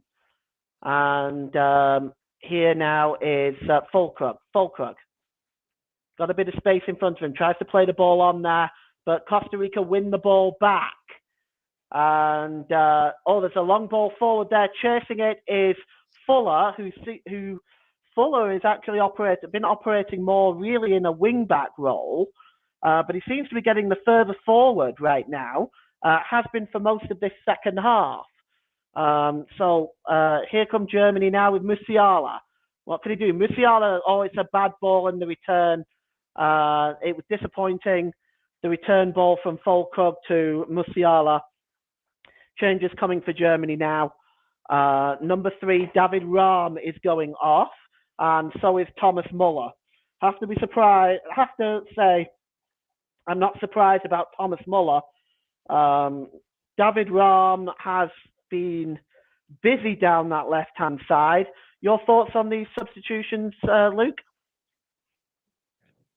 Is Hansi Flick just basically putting every attacking player on for a defensive player? Do you think he'll get caught out with that? Here's Musiala. Musiala, edge of the box, gets a shot away off the post! Oh, that is the second time Musiala hits the post! And it's not looking like it's Germany's day. Here's Gnabry. And, that was so close from Musiala again there. And it's Kimmich, and he gives the ball now to Götze. Götze swings it in, and the turn and shot by Havertz is well over the crossbar. We'll just take a look at this again. What an effort again, though, Luke. Yeah, I think Musiala might fall out with that post before long. Yeah, that's twice. Same one. I just don't know what else Musiala has to do to score, to be honest. Like, he's probably been Germany's bright spark in this game. I have to agree with you there. He has. He's certainly been the most effective player going forward. But right now, Germany are tied 1-1 with Costa Rica. And here's Musiala again. And it's out to Götze. Götze. And here's Gnabry. Gnabry. Oh, if he fouled there, he goes over. But the referee says no. It's a goal kick and no complaints from Gnabry. Well, you see here he skips into the box. There's no contact. He does go down, but there is no contact there. And you can't claim a penalty for that. Gnabry knows it. So we have 22 minutes left. And do you see a way back in this game for Germany, Luke? Yes. If Musiala keeps shooting towards the goal and gets it inside that post, then I can see that as being the only way that Germany get into the game. But also, I'm a bit confused as to why Hansi Flick took off both Goretzka and Gundogan when most of the play in the first half that was quite decent was coming through both of those players. And now it's like, well, you're relying on runs from Sane, Musiala. If Costa Rica got more physical, Sorry then to just cut you off there. And it's knocked in the net. It's a goal. It's scored by Oviedo. And Costa Rica take a 2-1 lead. And, we'll look at that goal again. If there's no... that's it, really. That's the end of the game for Germany if it stays like this. The cross came in. And well, again, it was just sloppy. And so we'll get back to your point in a moment, Luke. It was sloppy defending, and you're just going to see it here. The free kick was swung in. It looks like it was. Yeah, I want to say it was Campbell with Campbell with a free kick. It was headed on. He might be. Let's see. It's headed on. Oh, and it's knocked in by Vargas. It's just shocking defending once again. It's embarrassing. It's absolutely embarrassing by Germany. The defending is abysmal. And it may not have come off Oviedo, actually. It may have come off Vargas. Looking at it again, both were there. And it looks like the touch came off Vargas. Manuel Neuer came for it, was never going to get there. And Vargas gets the goal. And as it stands now, Spain are being eliminated. And Japan and Costa Rica are the team going through. Luke, carry on with your point. It's because it's being checked. The goal is being checked. So carry on with your point. Yeah. The fact is, if you're taking off the players that are controlling it in the middle, then really, what does that say to everybody else? It's like, oh, now we have to run through the middle of the ball. And if Costa Rica got more physical, then they're gonna just clatter players and get injuries. Well, the goal stands, Luke. It's 2-1 to Costa Rica, and I got to say that I don't see any way back for Germany now. They're not. This goal that they conceded, they're staring down the barrel at another humiliation. And I want your thoughts on the goal, Luke. What did you think about the defending on that goal? And Manuel Neuer, I might add. I mean, the defending was absolutely abysmal. I mean, somebody has got to just try and take responsibility for it. Neuer, I mean, what was he doing? I've seen better goalkeepers at Forest than what he's just done in that instance just there. I mean, you've got to come out and try and claim the ball, but he just kind of trots out and tries to just, I don't know what it was. But hold on, Luke. Here's Kai Havertz. It's 2-2. Kai Havertz is trying to get the ball back off Waston, and Waston isn't giving it to him. And he's trying to just get the ball back off him. He's shoved him in the net now. But actually, it may not stand. Let's have a look. The referee is calling Kai Havertz over. I think the goal stands, but let's just take a look here. It's swung in, and let's see. Well, Havertz is onside. There's no question there. And it looks to me like it's a goal. It's a clear goal. And Germany are now at 2-2.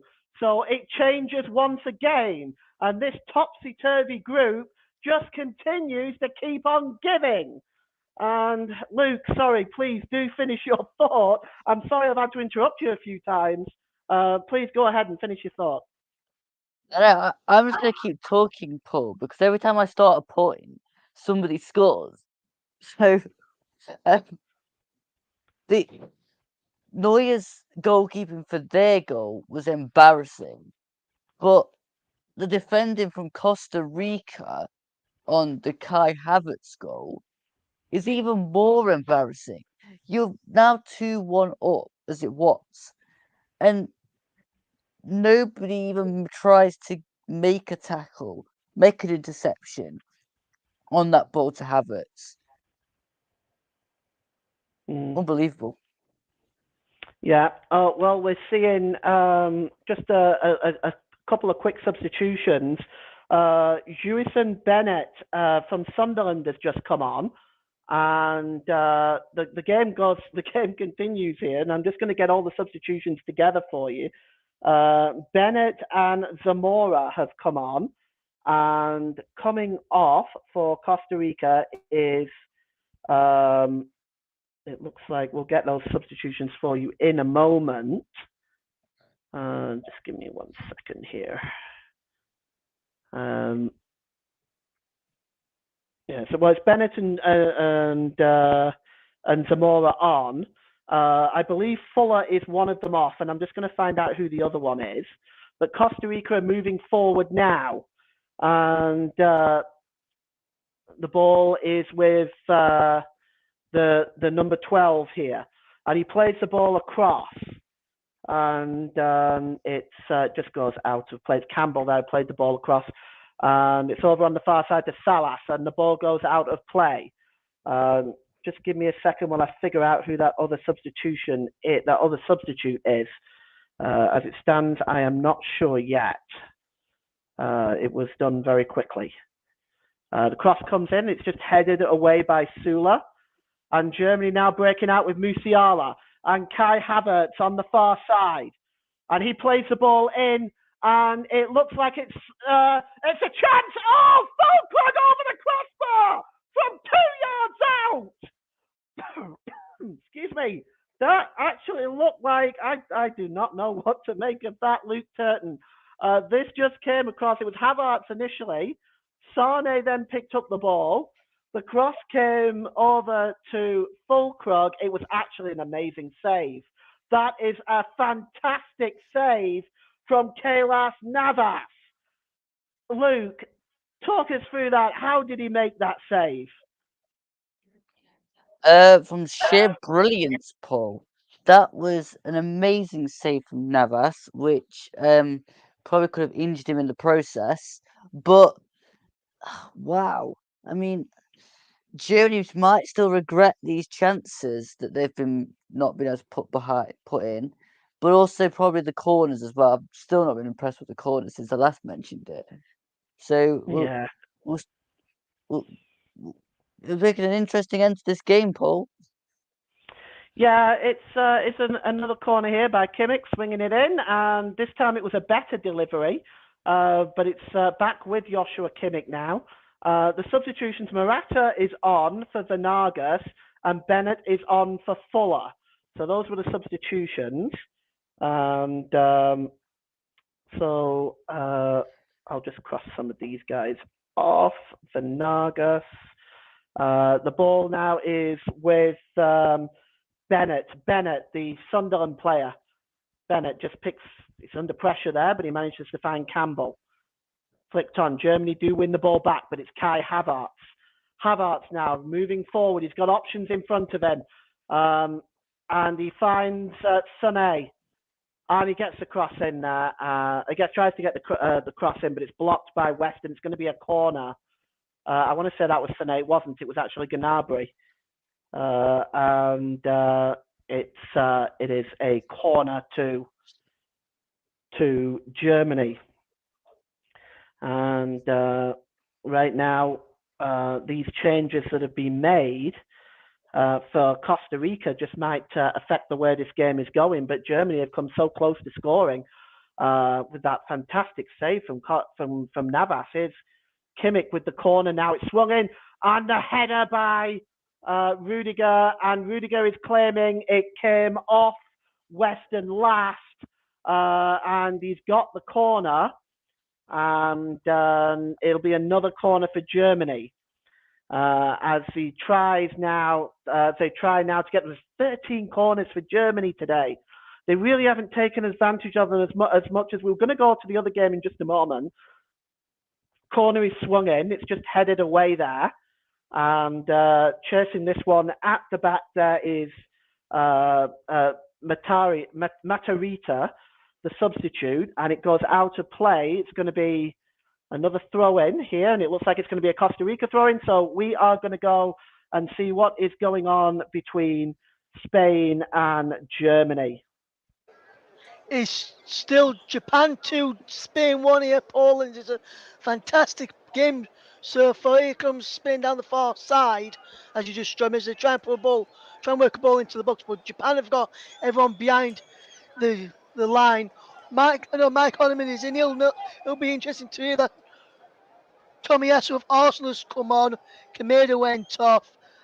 Albert and Fatih have come on for Spain with Balde and Javi going off as here comes Spain once more, trying to get forward is off Spain at the moment, trying to keep this move alive. Well, they've just been caught out there. Rodri trying to come forward.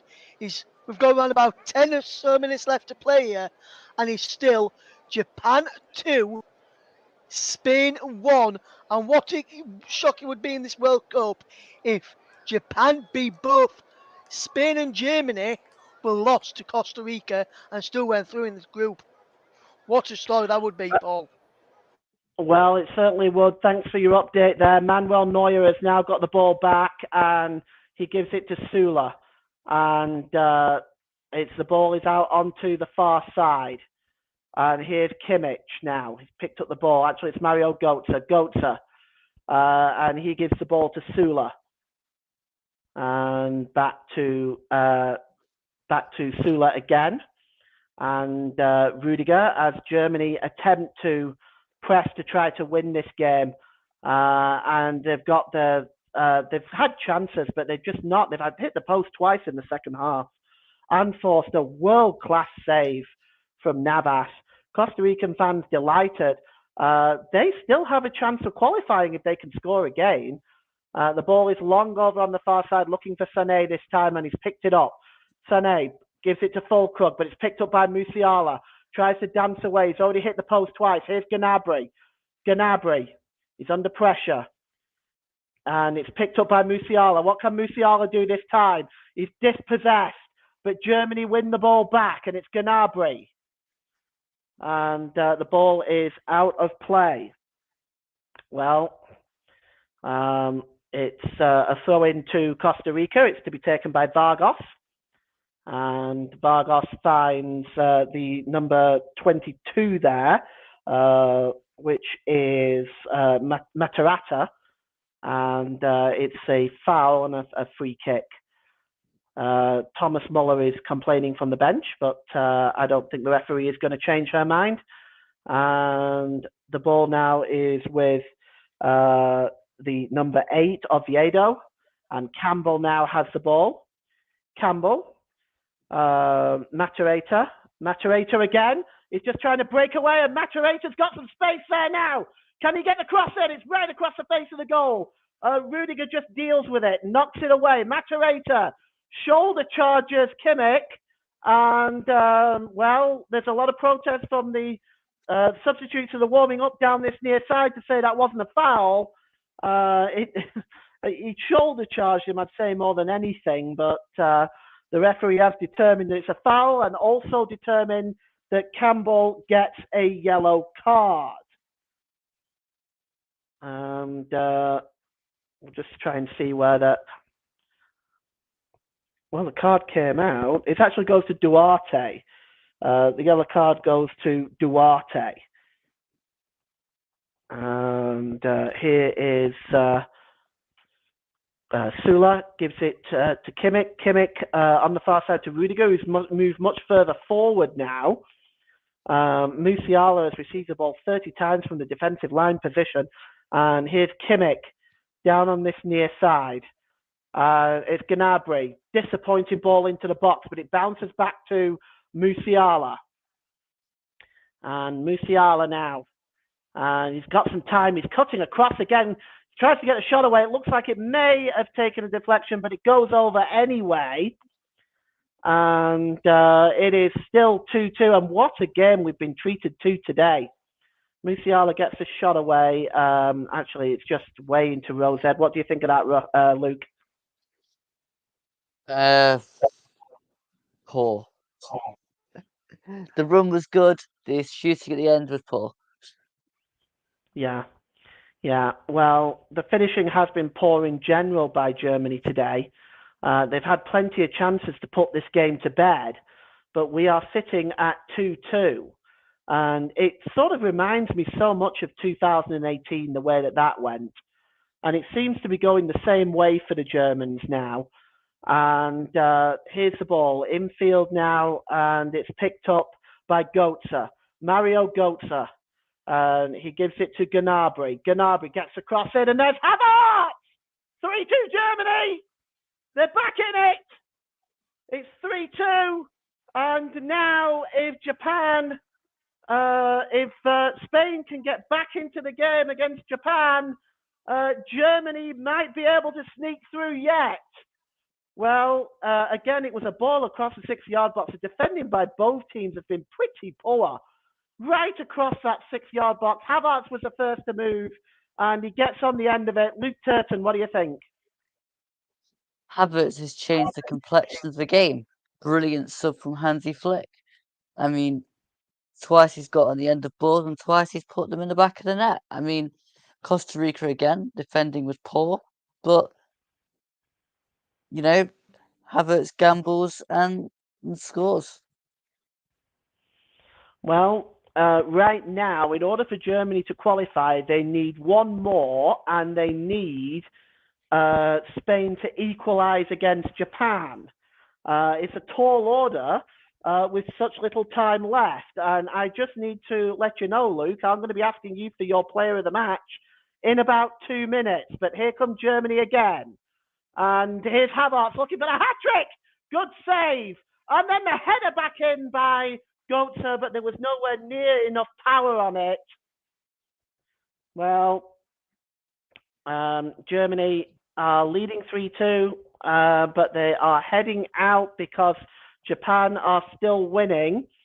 And the way I see this going is I see this ending up perhaps finishing maybe 3-2, which of course would not be good enough for Germany unless Spain scored twice. And we're going to go over there now and figure out what's going on between Japan and Spain, Russ Vernon.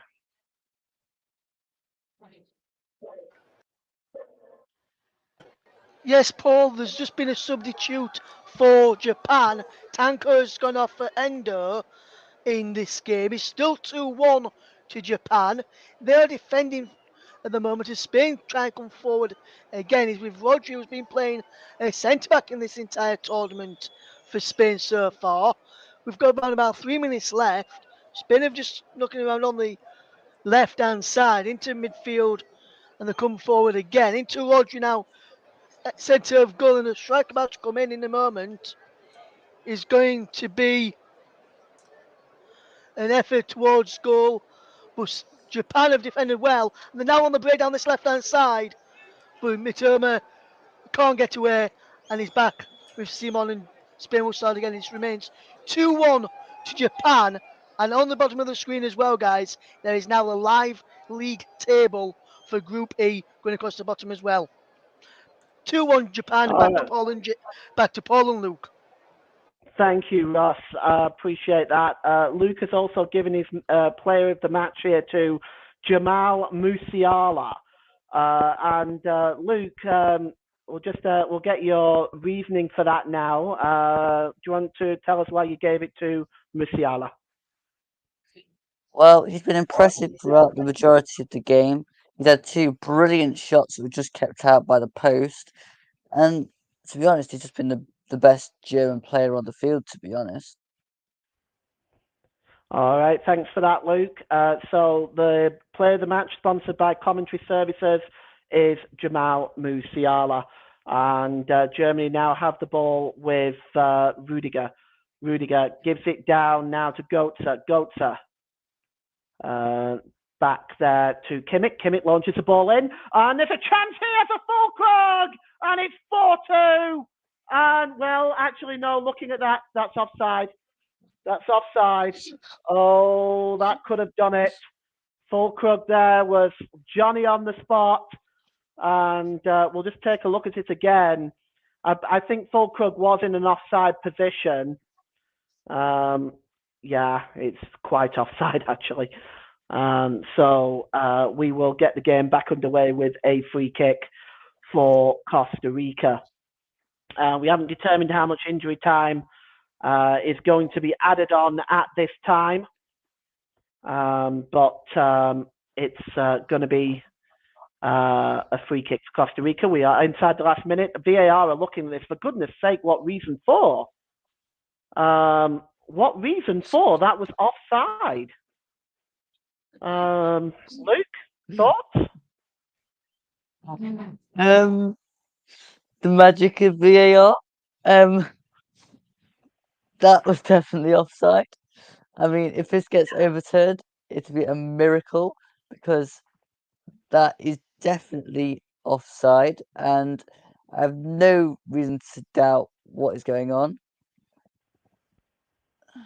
Well, the referee, our referee Stephanie Frappart is now going over to the monitor to look at this. I don't understand this. Oh, it's gone over to the fourth official. Our fourth official is Said Martinez from Honduras, and the goal appears to have been given. Well, there's 7 minutes added time. Now the official's gonna. Can I ask you a question? Well, did I miss anything, Luke? Did I miss anything there? I generally don't know. I mean, I literally thought offside the same as you. I mean, I'm not quite sure what the heck's gone on there, but yay, we Well, had another goal. that is preposterous. I mean, I have no idea. He looked at least a yard offside. But the game goes on. I don't think Germany players could believe it. I don't think Germany fans could believe it. And now the referee, Stephanie Frappart, is just getting a replacement battery or some sort of replacement equipment. We're going to get the game back underway. And we've got some comments in the comment section. Mike said looks clearly offside. 7 added in Japan versus Spain. JB, thank you. 1+ for Germany. So what it means now, of course, is that if Spain equalise against Costa Rica, Germany are going through. So we've got 10 minutes here. 10 minutes. Comments, Luke, because I'm pretty speechless. I did say at half time though, Paul, FIFA will make up for that 1 minute in the first half. Oh, they did, and here's a chance now for Kai Havertz, and Navas gets there first, just knocks the ball out of play, and it's going to be a throw-in, and I don't know what to add. I mean, it looks like there was VAR controversy in the Spain and Japan game as well. And this one, well, I have no idea what to say about that, Luke. He looked a yard offside for me. Substitution coming up. Tejada has come off and Contreras has come on. So this is a change for Costa Rica. And here's Havertz now. He goes down. Play goes on, at least for the time being. So Contreras is on, and Tejada is off. So Tejada is off. He's played quite well today, I have to say. And he of course got the equalising goal. What's your thoughts on that substitution? I think Costa Rica are just trying to do anything they possibly can, to be honest. Just throwing players at it and seeing if it works. I mean, they were probably disappointed it's 4-2, but at the end of the day, that's kind of what happens if you sleep after the second goal you score. Well, the ball is out over. Well, the ball was played long over on the far side and out of play. We've had a Germany substitution. Sula has gone off, and Matthias Ginter is on. So there's a sneaky substitution made by Germany. Matthias Ginter is the player on now. And Germany will continue.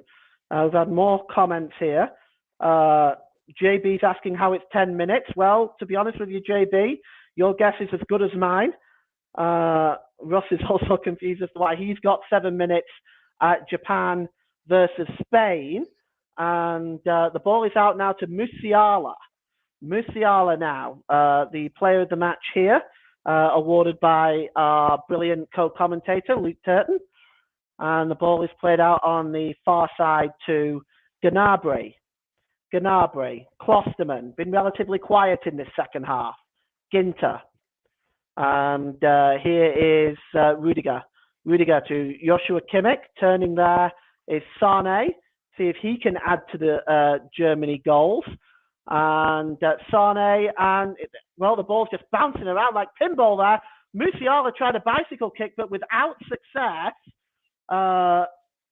And JB is saying definitely a FIFA thing. And Mike is asking where this Germany side was earlier. Well, Mike, you might well ask, because I've been asking the same question. The ball is out now to Kai Havertz. Havertz gets the ball across, and there's a header! Oh, just over the crossbar, sneaking in on the back post was Fulkrug, and he nearly added to his tally. It was a wonderful cross by Havertz. I think a lot of in answer to your question, Mike, I think bringing on Kai Havertz has given an extra dimension to Germany's attack. Luke, your thoughts on that? I have a big question as to why Fulkrug wasn't starting the game, because since he's come on, him and Havertz have changed the whole complexion of this game. I mean, we'll say it before kickoff, and I'll say it again now. That is totally baffling that you'd start Thomas Muller for the first 50 or 60 minutes and then put this guy on, and now you're winning 4-2. I have no idea why you wouldn't start this guy. Hold on, Luke. That's well, it was Musiala who got inside the defence. It went over. I'm sorry, Russ. Do finish your point. Luke, sorry. But yeah, I could not understand why Fulkrug wasn't starting. No, we said it, didn't we? We both said it in the off cam before the start, before we went live. I said it that Fulkrug needs to start, and I wasn't happy with the fact that he hasn't started, and you can see why, because they've made such a significant difference. The corner comes in, just hacked away there by by Borges, and Costa Rica now coming forward. And just down this side now, moving forward. Oh, it's just good challenge by Gnabry. And that was Contreras that was trying to get away. And the ball is over on the far side. It's full time there. So it's all over for Germany. Japan have won, and they will finish top of the group. Spain will finish second. Looks like Germany will finish third.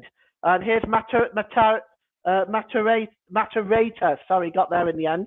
Got the cross in. It was easy for Neuer. But Germany are out as it stands.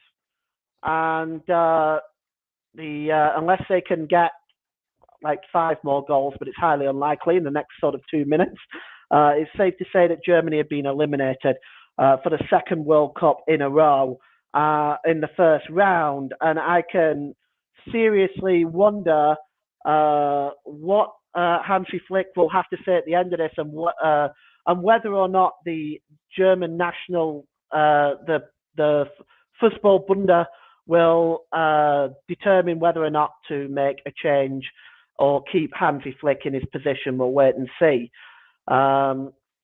Here is Fulkrug now for Germany. As soon as this game is over, we're going to go over and speak to Russ on his game. And here's Havertz. Havertz gives just tried to dance inside with Sane, but it was good work by the defence of Costa Rica. And Vargas tries to bring the ball away. And here's Borges. Down this near side to Campbell.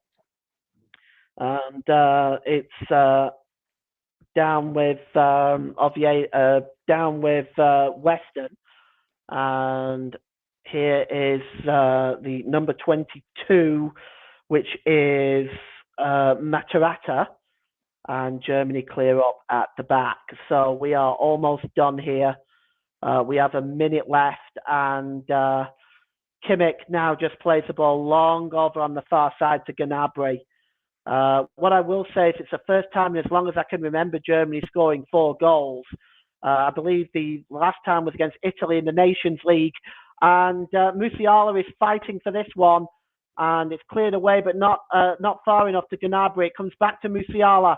Musiala still dancing away, finally gets a shot away, but it deflects up into the hands of Navas.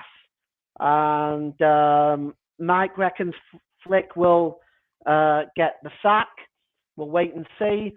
I'm sure there'll be an inquiry into why Germany have gone out in the first round.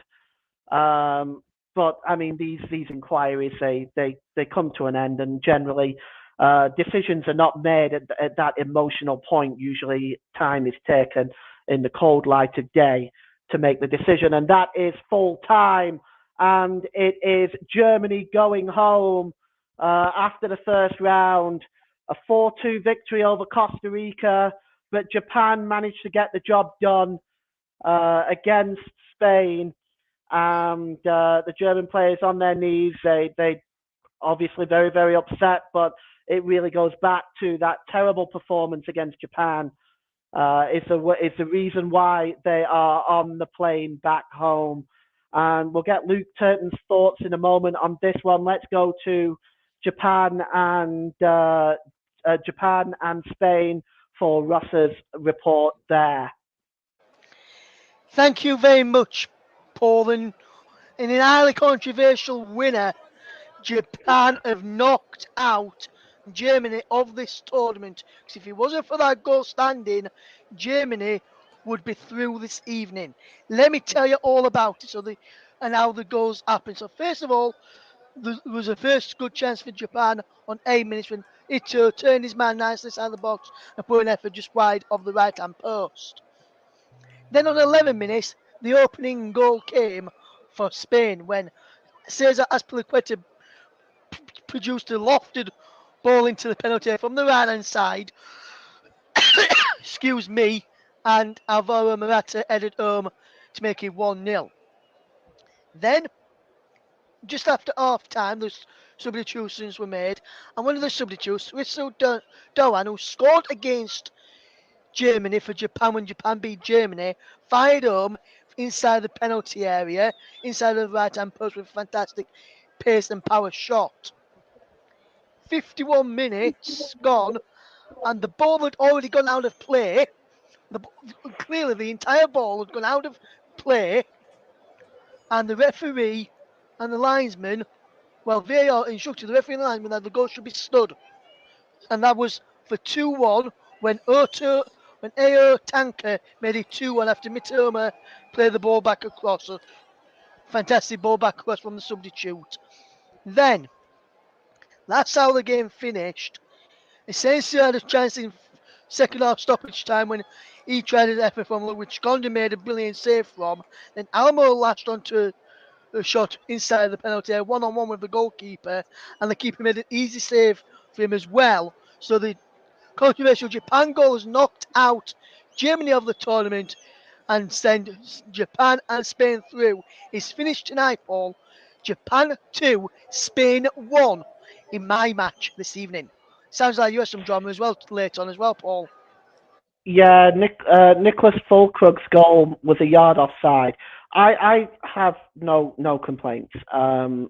It would be easy for me as a fan of Germany to get very bitter, but why? They were not good enough throughout the tournament. They only showed up for this final game, really. And for large parts of this game, as Luke rightly mentioned, they looked like they were falling asleep. And I'm going to turn to Luke Turton. And Luke, do you want to just give me your review of this match?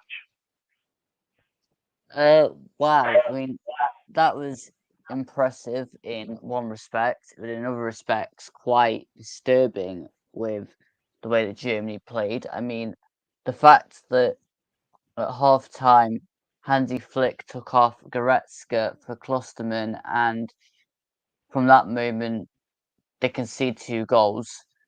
Then he puts on Havertz, and they go and score 2 goals. Then we have that offside goal that was given offside, then was actually overturned when actually I think it should have been offside. I mean, apart from the goals and everything else, Germany were poor in some respects with their play. They didn't really do anything from 1-0. and the corners were atrocious. I mean, if they've got a set piece coach, they need sacking.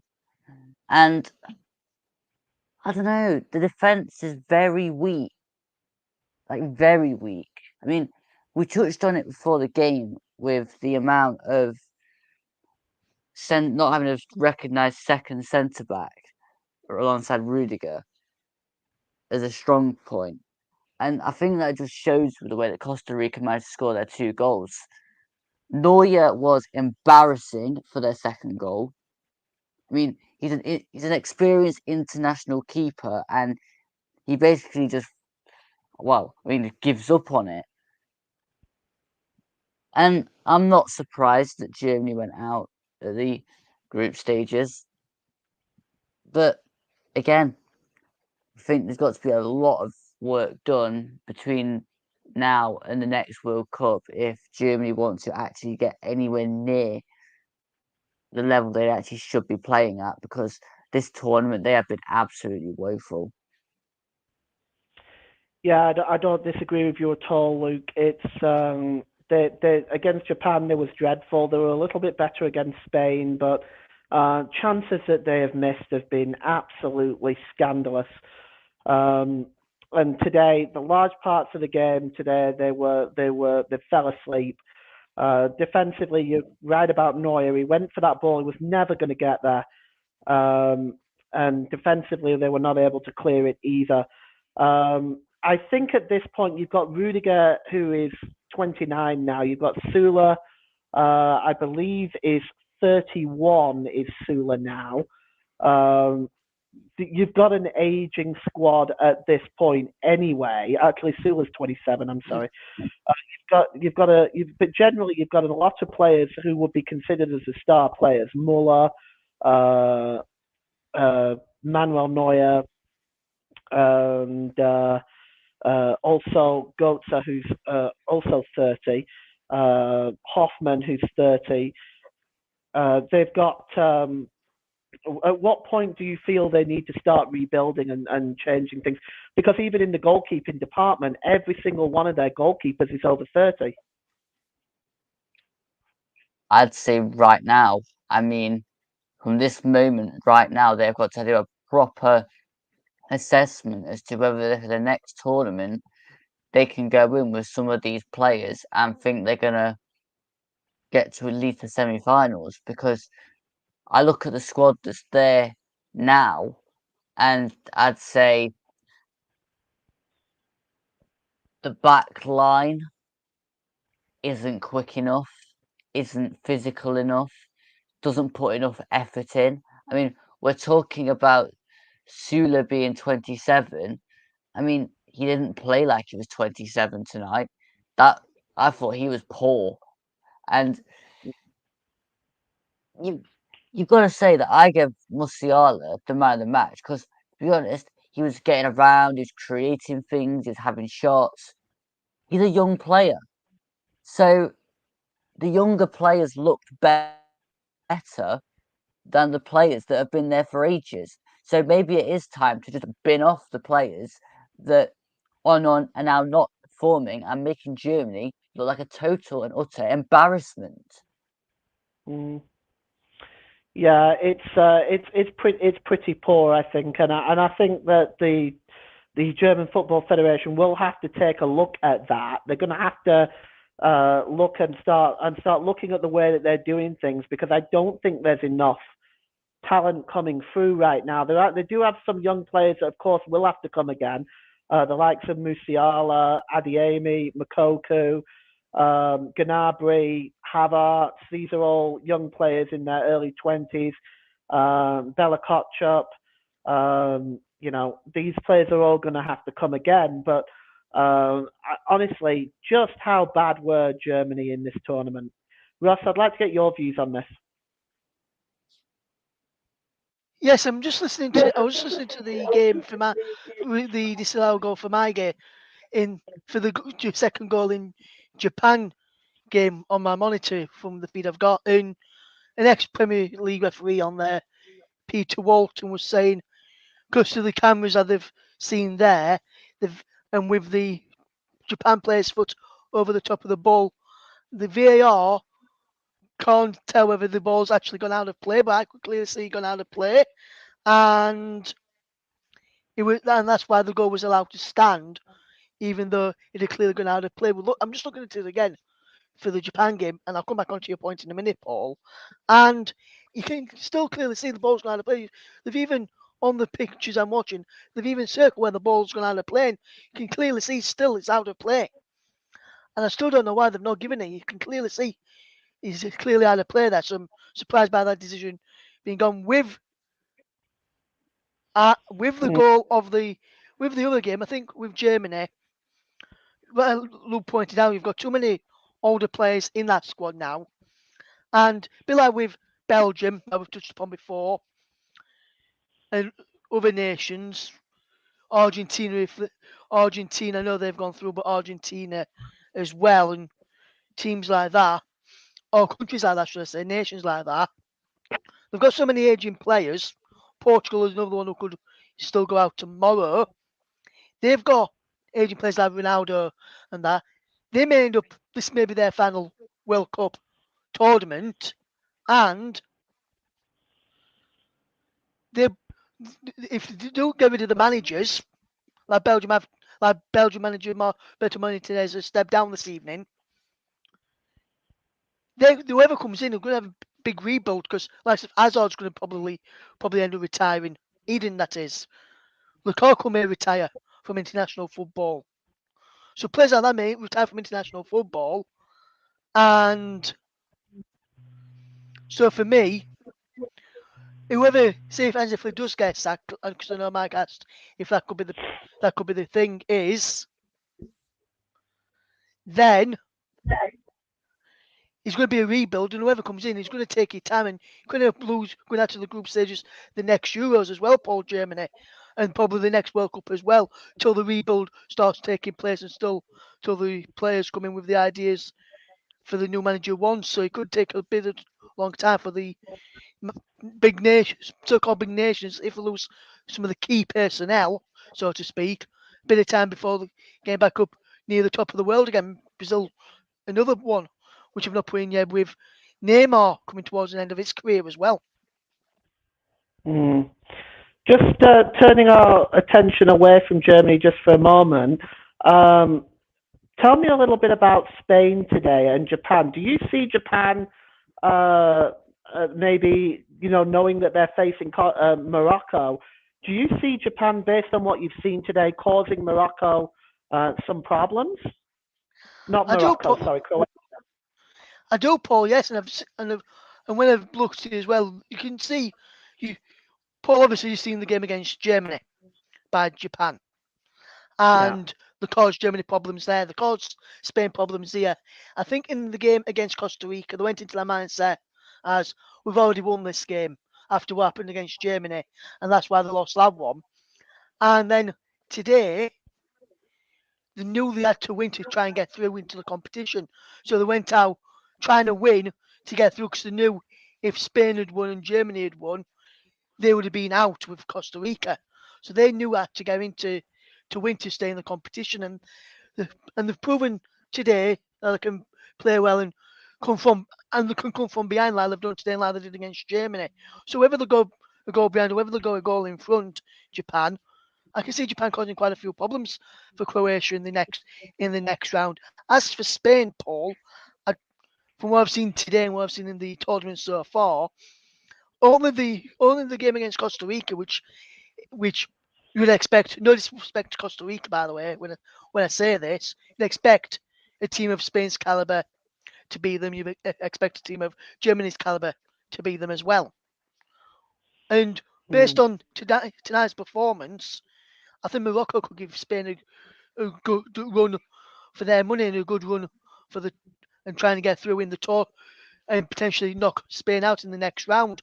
Just while we're waiting, just before we move on to Luke's point on this as well, Paul, just to tell people of the knockout stages games so far, we've got the Netherlands v USA, Argentina, Australia, Japan v Croatia, winners of Group G against runners up in Group H on one side of the draw, and then on the other side of the draw, is England, Senegal, France, Poland, Morocco, Spain, the winners of Group H against the winners up in Group G.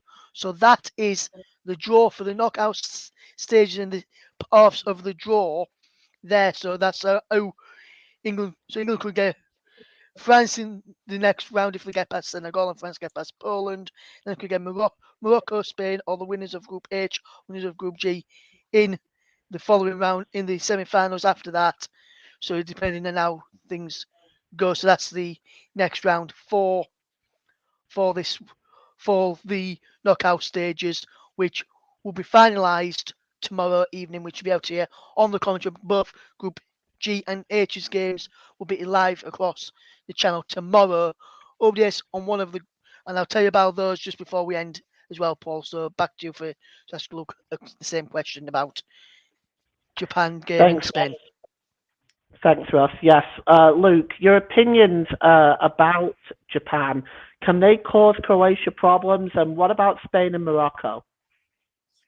I think that Japan can cause problems because they've caused problems to Spain and to Germany. Just on the goal from today, I made a point, I think, in one of the games I did earlier this week about having a kind of touchline camera, like on the goal line technology, but touchline technology as well. And I actually think the more I watch the games and the more officials get them wrong, the more convinced I am we need that sort of thing because it works for the goal line. So why can't we have exactly the same thing either side of the post to the corner? That would dispel whether the ball is over the line or not. It'd tell you if the ball was out of play or not. And it'd stop these glaringly obvious errors that are being covered up by basically excuses for people not doing their jobs properly because we can see it from here on still images and replays that that ball was out of play. So for five officials to be watching exactly the same replays and not see that ball is out of play is beyond me. As for Morocco, again, they've been pretty decent in the tournament so far too. So I think there's definitely an argument to say that the lesser ranked teams are coming definitely with a point to prove in this World Cup. Um, was your team Croatia? Yeah, Croatia are gonna have Japan. Yeah. Again, it all depends on whether their aging squad can cope with Japan's unpredictability. The only problem I have with Japan is I really wish they'd start their better players. Hmm. And how do you feel about Spain's chances now? They, of course, have got Morocco. Do you feel that Morocco might have what it takes to overturn Spain? Um, I don't know whether Spain just kind of took the foot off the gas and thought that they could just breeze through the group because they beat Costa Rica. I was going to make the point in commentary tonight that if Costa Rica turned up with the effort they had in their final two games, they'd probably have kept their first game under 7 goals. But I think with Spain, I think because they scored the 7 goals, arguably you could say they peaked too early in the group. But now they just know they've got to go out and win every game if they want to win a tournament. So they've got to go out, they've got to perform, and Luis Enrique will be firing up his troops for the game against Morocco. I mean, Morocco have got that underdog kind of unpredictability about them, but I'm not sure whether Spain will slip up too many more times now. I think they'll get their act together and at least get past Morocco. All right. Well, we've had before we end, I'm just going to throw one thing out to you. A comment by Mike Harneman. With 5 officials missing, do you start to think it could be corruption issue though too? I'm more open to that belief given the amount of officials that have been put in place for this World Cup. I'm more open to that, although I don't think that's what it is. Luke and Russ, just quickly before we wrap up, what do you think? Um, Luke, do you want to take this I, one first this time, mate? yeah, I actually think it is the total ridiculous scenarios and standards of the refereeings across the world. There just isn't really a set of officials you could say are totally brilliant and they do their job without making, say, glorious errors in at least one of the games they do. It it's it's okay for the officials on the field to get things wrong. If you're watching replay after replay after replay and you're giving clear and obvious decisions the wrong way, then you're not doing your job properly. Because VAR was originally brought in to do clear and obvious errors. And if you still can't get it right after re-watching it, then there's something wrong with the standings of referees in the world. And that is a big worry. And for me, I'm not sure if it's a corruption issue. I think it's more that maybe, see, on another day, say the VAR officials in one of the other matches that we've had in this tournament so far, they may have seen that the ball had gone out and it's clearly gone out, whereas with the player's foot over the top of the ball, whereas today's they didn't see the ball clearly out because they just saw the player's foot and thought he must have kept it in. Whereas they must have, whereas I think on the others, they would have probably gone before they made the decision. Let's look at the other angle from behind the net, see if that can tell us. Or let's have a look from eye above, see if that will tell us if it's gone out or not. Maybe they're not looking at all the different angles, all the angles that they've got on the options for them before making their decisions. I'm wondering if is that rather than the corruption into it, Paul. And I know we're going to wrap up in a second, so I'll just quickly run through who's got what we've got coming up on the channel tomorrow. We've got at 3 p.m. join JB John Stuttard back in the commentary box, and he's going to be bringing you South Korea against Portugal alongside myself from Group H at 3 o'clock, and we'll have updates with Paul James on Ghana against Uruguay. And then at 7 p.m. in the evening, join Nicholas Jones as he guides you through Cameroon against Brazil from Group G, and he'll also bring you the late other score between Serbia and Switzerland as well on that program tomorrow evening. Join both JB and myself and Paula from around about 2:40 p.m. tomorrow afternoon, and then join Nicholas from round about 6:30, maybe 6:40 for the evening kickoffs in Group G. So Group H and G come to an end, and then on Saturday we'll bring you the start of the knockout rounds of the World Cup. You're listening to the Alternative Commentary. Back to Paul to round out the show. Thanks very much, Ross, and I want to thank everybody who's listened and commented on this interesting day. We've certainly seen some fantastic action today. Despite Germany's 4-2 win, we've seen them go out, and we've seen Japan top Group E with Spain in second place. Thank you for joining us. Goodbye.